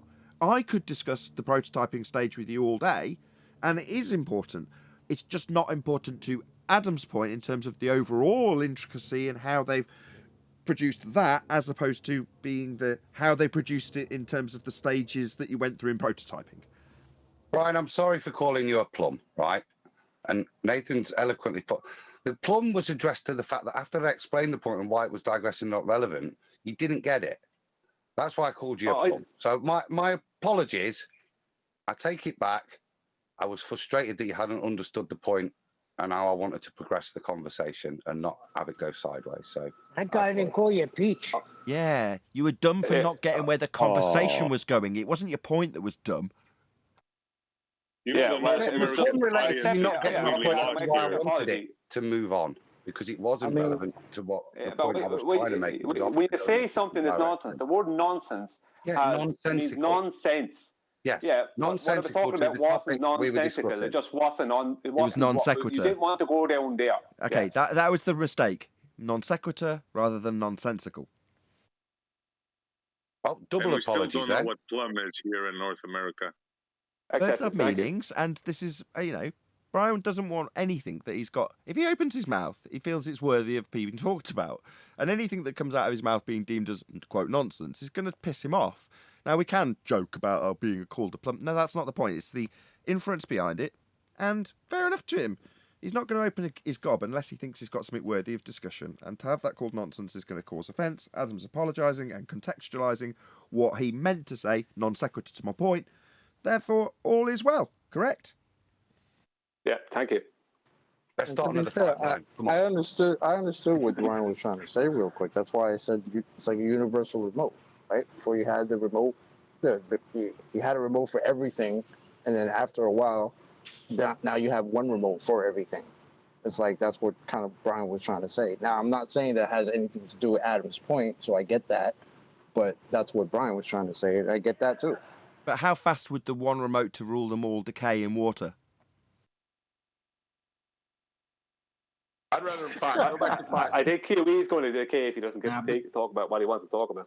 Look, you can't compare gear design with electronic design because electronics are like pretty remarkable and unique historically as to how amazing they can develop potentially. I can imagine it 1,000 years from now. They find on the bottom of the ocean a remote angel, and they go, "It's amazing. It controls everything from back in the day. The DVD player, the smart TV, the PC. It's amazing." How did they ever do it? Cool. You know, I found out a long time ago never to use fruit in a discussion because you end up getting a jam. That's a peachy example. We still don't know what plum is in North America, by the way. It's a bit of a raspberry. Yeah, Adam, when you call it a plum, like what is that? What is that like? Oh, you want the insult to be referenced? An idiot. Yeah, Well, because we don't use that over here. No, I think it was appropriate. I wasn't. It's like you're being a plum. You're not getting it. Yeah, you're not getting what I'm saying. You're being a plum. Like being very different to a peach. Like being thick. How do you spell Yes, that? it is used in America. It's not. You're just plumb wrong. Yeah. Is it a plum or a plum? Yeah, but we don't like a call really other people a plum. We don't do that. No, but we do use it. Similar. It's just a polite word to say rather than saying the actual word. It's just, you know. No, you need it's to a put it in word in context. itself that has a definitive meaning. It wasn't a substitute for a worse word. It was the correct word to use with your mate at that time. You're being a plum, mate. Yeah? Right. Because he's your mate. You're right. So it's like you're being a dumbass, right? Like Yeah, I told my there you go. friend, you're being a Not dumbass. as harsh as that. It's more polite. You're just not getting what I'm saying. You're being a plum. Right. I get you. Not you are inherently stupid. You're just not getting what I'm saying now. Yeah, that's exactly what it means. Hold So on. Hold on. So Plum basically, is it's not a. It's, so plum means basically, it's someone not who's a dumb. very, very good word. It's Plum not is a an very insult good meaning word. dumb. I thought it was a very good word to use. Very. A very good word. All right, listen. Let's end this Everything's because peachy. I'm getting called for breakfast, so I gotta prepare a part of my breakfast. So I'm gonna leave it with this. Boy. Yeah. So it's directed towards SE Montreal. A little birdie told me that you publicly questioned the veracity of the Black Swan argument. No, the complete opposite. I used the Black Swan as a good reference. I questioned the Sexton argument. And I used your argument as a solid one. Okay. And I said the Sexton one is like, it has issues. Okay. Thanks. I'm sorry to charge you with that. That birdie was wrong then. So please forgive Doesn't me. matter. No worries. Now let's get on to the Sexton. Uh-oh. That's why the peas in a pod. Any worries you have with the Sexton, the Black Swan resolves for you. What's the problem with the Sexton argument? You can use mathematics to turn it into a ball. As soon as you pull out the Black Swan, it's gone. For one, yes. Thank you, Adam. Yes. Hold on. Can I hear you summarize it as opposed to Adam? Where the Black Swan is solid, we got a solid piece of metal in a solid location. Yeah, and there's no way around that. Okay. And then what's the issue with the elevation angle argument that you take? Well, they can start telling you, so you know the distance to Polaris, and where'd you get your triangle, Who gives the a magic shit? book, there's so many issues, you know. Like, Okay. no offense to Thames, but No, okay. And do you know how to resolve any of those? what do you mean? Well, let's start with the first one. What was the first one you said? Distance to Polaris. Distance to Polaris. Who gives a Yeah, shit? they tell you in order for you to make a triangle thing, you need to know the distance to Polaris. What would you say to that? They don't say that. Hold It's on. nothing He's to do saying with they do. celestial navigation. Don't contradict him on what he's being argued with. If he says that they say that, they say that. What's his source? No, I was just coming up with arguments No, that it's are not not they say that. solid. No, Like, SE Montreal, you're talking about the anti-flat earthers that we deal with say that. That has fine. no relevance to yes, celestial navigation. I've heard that. No. He's saying he takes issue with it because they've got responses, and from what I can glean, he hasn't got a response to those responses. Am I right? Therefore, it's a bad argument. Correct? It's well, like refractive curvature. I'm not sure if I have a response or not. I'm just telling you, like, some of the things that are not solid, as opposed to the Black Swan, which is solid. There's nothing to argue about. You have a metal thing in the ocean. I mean, you can't argue. No, I got all that. I got all that. Where we're at is, you've got a list of things that anti-flat earthers have put to you in response to the elevation angle argument, and you're saying as a result of their responses, it's a rubbish argument. Now, I'm not wrong. No, I'm not saying it's a rubbish. No, don't get me wrong. I understand the flat baseline and all, but I'm just saying it's not as rock solid as QE's. Yeah. Neil, please. Yeah, Sorry. I got all that, but then I asked you what's your response to that. So they say, okay, you need the height of Polaris if you're measuring an elevation angle measurement to it. Okay, and your response is? I don't have a response. This is not my argument. Okay. I would ask you guys, what would your response be to that? Perfect. What's an elevation angle measurement? I'm leading you. I'm not just asking you a question in response to your question. Do you know what an elevation angle measurement is in the first instance? Yes. What is it? Well, if you're using a sextant, it's an angle from where you are to the star. Okay. And with that angle, and only that angle, can you perform the rest of the operation of celestial navigation? Or do you need the height of the star?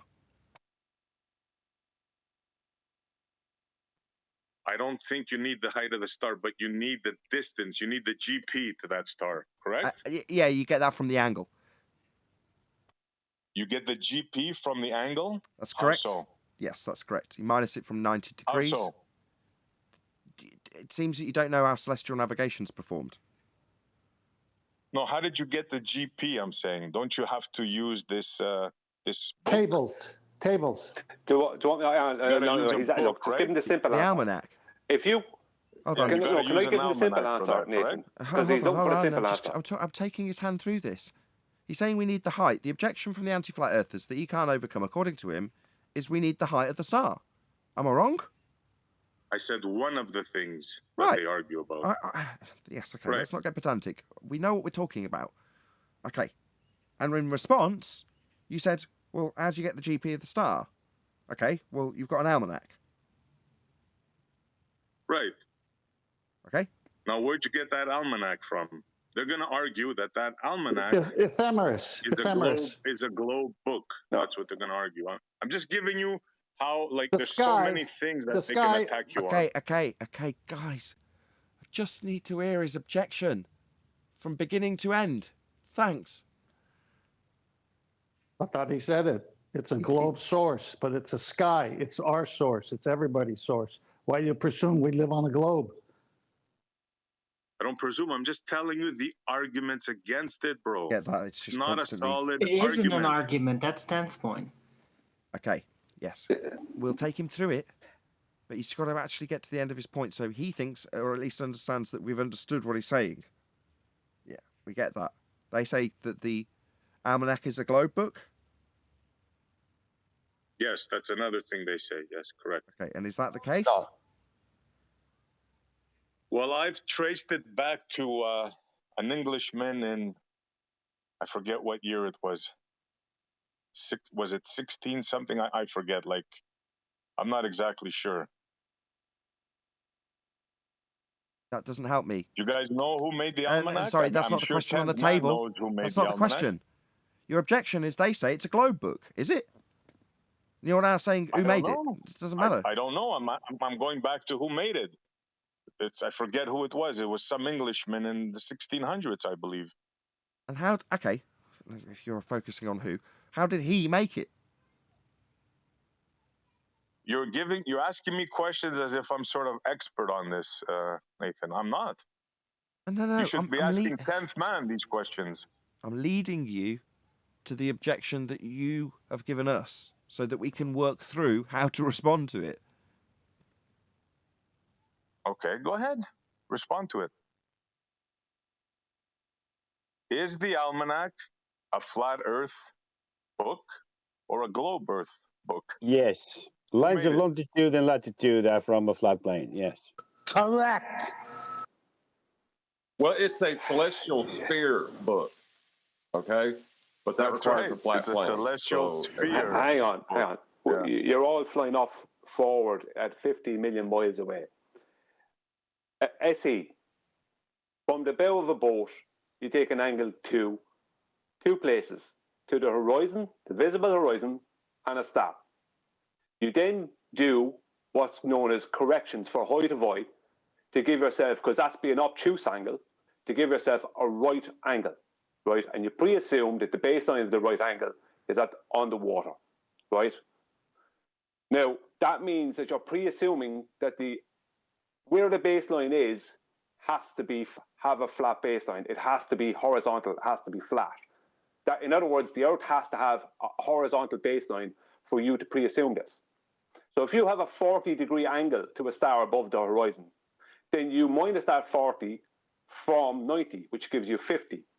You then multiply that 50, which would be what's known as your zenith angle off of your elevation angle, by 60, and that gives you the distance to the GP of that star. Now, you need more than that if you want to look at the almanac. You're going to need time and stuff like that. But you will get an actual distance to the GP of that star without any almanac. So that you can then state that the distance from your boat to the GP of that star is 3,000 nautical miles of flat. And then you multiply that, or that turns into a radius, right? And you turn that radius into a diameter. And then you multiply that diameter by 3.14, which gives you a circle. That means that whole circle, right, that started off with a 3,000 nautical mile long radius becomes one huge flat plane. And you do that with two other stars as well. So that's three monstrously flat planes. The Earth has to be flat for that to work. It can't work over a curved surface. You can't pre-assume that there is a horizontal baseline of 3,000 miles or anything like it over a curved surface. Can I speak for Montreal? Yes. Can you tell him whether or not the almanac is a globe Earth book? Because that's his specific question, as much as everything Brian said was very accurate and very concise. The almanac doesn't make a claim as to the nature of the Earth. It's the logical inference from the way it works. If he wants to go back, I think you've got to distinguish between the ephemeris and almanacs. So an almanac is the more modern term, and I think that would go back to Francis Bacon. No, Roger Bacon, sorry. But then you've still got the ephemeris and almanacs being used in Greek. So I don't think there is a point. There's a point where we start to codify it and call it the almanac and start to issue stuff. But if you look back at what we were talking about, the Antikytherian, that's that. So just that's that issue. I'm glad John's here, Refracted's here, because it's him that I think is the point that maybe Montreal's making. If I'm in the mind of a baller, I can use celestial navigation and give just as an eloquent description by bending stuff in maths to navigate on a ball once I've got these angles, and that'll help me justify it. And I think it's John's bit where the black swan, the reality that horizon is not the leading edge of a ball, is the thing that breaks the baller's mind. And I think that's probably what Montreal's making. It's a lot easier if you've got the black swan, because the baller can stay in. He won't come off his ball because he can use maths to reify it to himself all day long, because he's got numbers. Yeah. So it requires that black swan to destroy it for them, because there is no way back then. There is no mathematical out, not a reality out, because they've lost there, but they can fudge the numbers to convince themselves that this could be an interpretation of reality. I'm done, John. Does that make Exactly, but they can't change their R. Exactly, bro. That's my whole point. QE's argument is rock solid. There's no way around it. Hold on a second. And then you come up with Am I lights in the missing sky. something here? Okay. Yeah. About refraction. Okay, once you take the question, when did you said the word GP? I mean, it's game over. Yeah, That's the an GP. yeah. Where'd you get the GP from? It's an application. What he's saying is that's an application of the information you take from the almanac. And although the application is a flat Earth application, the book itself isn't specified, and they just say it's a globe book. Now, that's very ham-handed on their part, but he's saying, well, when you argue against it, that's what you're up against, as opposed to the Black Swan, where there's no way around the logical inference. Excuse me, you guys are all off. Exactly. The stars is not anything to do with the globe. It's not a globe book. It's a sky book. Let's get it straight. Wow, this is ridiculous. First, you need an angle. You can't get an angle because the Black Swan destroys the Earth curves. But you need an angle for celestial navigation to work. Two straight lines meeting at a common point called the vertex. The GP is the star's position directly over the Earth at that particular hour, moment, and second. Because the stars, sun, and moon have a circuit, they've known what times these things are. So that's how you get your longitude, latitude. And in the early days, they were just using the sun, the moon, and Polaris. It wasn't as advanced as 57 or 64 stars that they do now, the main stars, up to 200. So in the early days, it was simple. Polaris is here, you're here, that's your latitude because of the angle. So that means it's got to be straight all the way to Polaris for the angle. They didn't have what we have today, but they had the base roots of it, which is an angle measurement. Okay, but just for Montreal, the bit to take from that is when the book's being described, our application with the angles to those lights in the sky that are detailed in the book isn't relevant to the ground until you put it into practical application. And when you do, it matters not what altitude you're at. That angle's the same, and you can still extrapolate the distance to the point the star's below. And because of things like, according to you, not me, the Antikytherian mechanism, aka we've known about how the patterns work for a very long time, you can predict where they'll be above, and they will be. Now, you can argue all day long about whether or not where the lights in the sky are is a globe Earth book. It's a sky book. I've found an earlier reference for you here, but this is the point. Ten said it as well.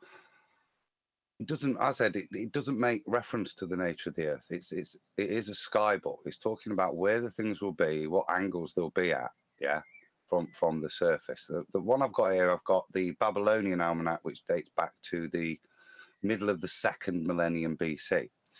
So we're not shouting globe back then. This is just documentation and predictions of the movement of the stars. The way in which celestial navigation works after the almanac, it confirms it to me, that return journey has to be a flat, straight baseline to triangulate your position. So the method of celestial navigation confirms it from me. Almanacs in of themselves are just a tool within it, which to me, I say, don't specifically make a claim other than the simple fact that the angle you're measuring is a distance. So that in of itself, within that purpose of measuring the angle, is to assign a straight line distance in the heavens, which is parallel to you. So, I mean, fundamentally, the whole thing in of itself is stating it's flat, but the almanac data itself, I don't think makes a specific claim. But to make that logical step for the almanac requires what we talked about earlier, which does make me smile, Adam, an appreciation of the majesty that the stars offer us. Back to, you can take these angles from any altitude and they'll remain the same and still give you the same distance when you minus it from 90 and get you 2 for 1 out the angle, i.e. the distance, to the GP. Well, that should change, like with my lighthouse example, but doesn't. Therefore, this documentation of the sky will always relate to what's below it at a given time. Always. It always works. But only because the sky behaves in a very bizarre way. Exactly. Always stays the same. Like a clock. Imagine that. Like a gear system. Like the Antikythera mechanism. Imagine that. Amazing. Is anyone in this room willing to demonstrate celestial navigation on a flat Earth to me? It can only be done by taking angles from a flat plane. I mean, I learned how to do it when I was what most of y'all would have been in high school. That's about the age I learned how to do it and successfully. Really? How do you get an elevation angle off a curved surface? So, my question how do you is, get an elevation angle from a curved surface, Mr. High School bullshit? I apologize. You're upset. Loosen your panties. I'm not upset. Okay, Kiwi, just fuck stop. off. Stop, both of you stop. Fuck off. Just stop, Kiwi, my friend. I'll try and put it to you in a bit softer tone. So, you say you understand how celestial navigation's performed. You've done it for a while, so you appreciate that you start by measuring an elevation angle to the celestial body that you're going to use to navigate with, right? Yes. You understand that you measure an angle. I mean, technically, you start with checking your index errors and setting up your equipment, but skipping all that, yes, you're completely right. Measuring an angle. Mm-hmm. So that's two straight lines then? No. Sorry, a vertex doesn't require straight just lines. 1 second. I say you're measuring an angle. You say yes. I say that's what you do in celestial navigation. You say yes. I say it's two straight lines.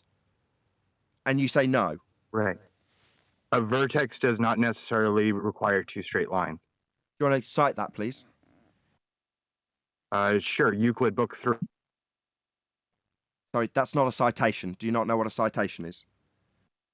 Oh God, you actually want it? Okay, I will. Sorry, find do you know? Do you know what a citation is? You acted shocked when I said, "Can I have a citation for that?" You named a book. I said that's not a citation, and then you said, "Oh, you want a citation for it?" Like you didn't understand the first time what a citation was. Do you know what a citation is? Hello?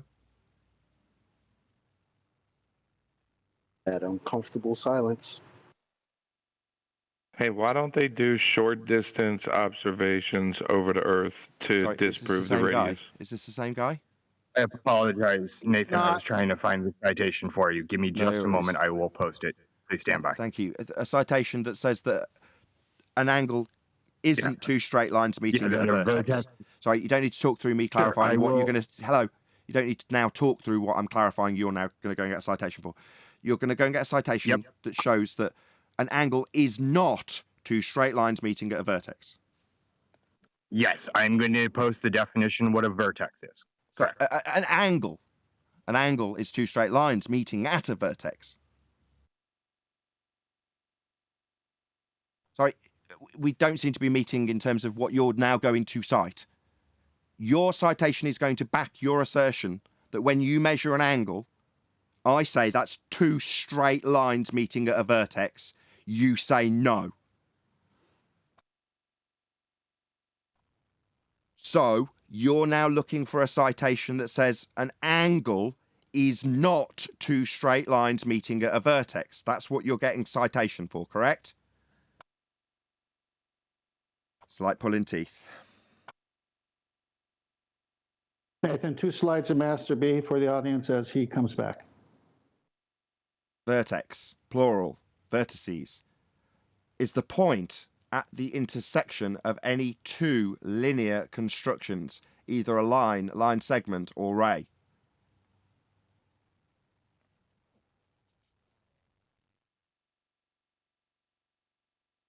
Okay, that's my understanding, clarified by 10th. Thank you very much. Guy, Why does it seem that this isn't going well. We're measuring angles with sextants. This is step 1 of celestial navigation, and we're not meeting at minds. We're having to go through steps of the Socratic method in terms of what an angle is. Now, within a few seconds, several of my panel members have managed to dig up precise definitions of what an angle is. It's citation in chat for you, Perfect. Nathan, right now. Go ahead. We're really arguing what an angle is, really? A vertex, including how you get the angle measurements from non-straight lines. Now, can we move back up to sextants? Is anyone in this room willing to demonstrate how? Sorry, Guy, we haven't. Guy. No. We have to have a little look at your citation first. What does it say? Can you read it for us? Cool. So you're just going to mute me? Go fuck yourselves. Sorry, Guy, QE, nobody's muted you. Nobody's muted you. No, go fuck yourself. It's just run away. So we've got to the point where we get his citation, and then he runs away. Was it the Wikipedia link? I'm in Discord to check. Yeah, let's have a look. Is he not cited anything? Let me get it straight. When I asked him to tell us if he knew what a citation was, he didn't answer, and he's just sent an entire wiki link.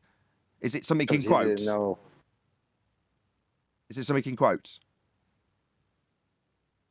No, it's an entire wiki link. So he did not know what a citation was. So he's rage quit based on, I'm trying to send you a quote citation, and what he's actually sent us is a link to an entire passage. There's no quotes around anything. There's nothing to reference. We can't now go and say, so your citation says X between these two quotation marks. We just got to go through this entire piece of shit and decide what he thinks references his point. Well, wanker. Yeah, that's why he left. I just put it in Master B. I've got it up, John, on screen. I'll read it for you because he's just done himself in the first paragraph. It's straight wiki thing. In geometry, a vertex, often denoted by letters such as P, Q, R, S, is a point where two or more curves, lines, or edges meet. As a consequence of this definition, the point where two lines meet to form an angle and the corners of polygons or polyhedra are vertices. Two lines. Let's see. And they meet. What he appears to be doing, he's appearing to, I think Nathan caught it when he asked for the clarity of what the definition he was going for. He's using vertex, but that's not the angle. You can have a vertex between curved lines, but you're not going to get an angle created at that vertex. You need the two straight lines at the vertex to create your angle. It was another okie doke. An elevation angle. Tried. Makes a difference. So he's measuring an elevation angle, and part of the elevation angle is a vertex. So he's still a little Weasley way of going and redefining what an angle is by defining what a vertex is. Oh, that's smart. No wonder he ran away. Because he wanted to go straight past his definition into us getting asked questions from him. Well, posted it, not a citation, just a great big wiki link. And now we're going to move forward with me questioning you on what a flat Earth does. No, let's have a read your citation. You're going to mute me. Bye-bye. Yeah, we're going to read your citation. Classic for a vertex. Nathan. It was a classic rage quit.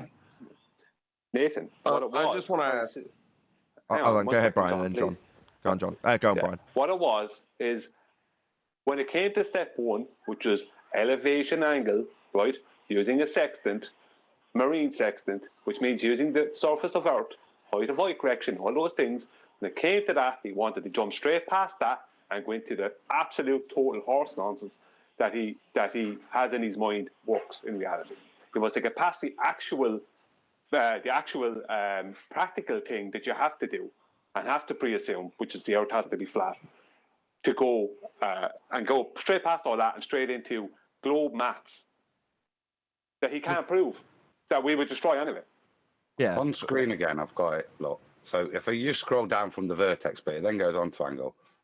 The vertex of an angle is the point where two rays begin to meet or where two segments join or meet, where two lines intersect, cross. Could be a little ambiguous at this point, or any appropriate combination of ray segments and lines that result in two straight sides meeting at one place. So when he goes, below his do-si-do definition of vertex, he's got the definition of what we asked him to go and define, which was the angle he measured. Oh, right. Well, that's what I was getting ready to say. So What was his position exactly? And can anyone like say back his argument that he was trying to put forward, or was he just agreeing with us and then saying no, we're wrong? He said, "You don't need 2 lines for a vertex." No. I'll paraphrase the I'll show trick he you on attempted, screen John. if you want. I'll just paraphrase the trick he attempted. So we are saying, in order to measure an angle, specifically an angle, then you're going to need 2 straight lines. One of them's the baseline. That's flat Earth. He's saying, you're wrong.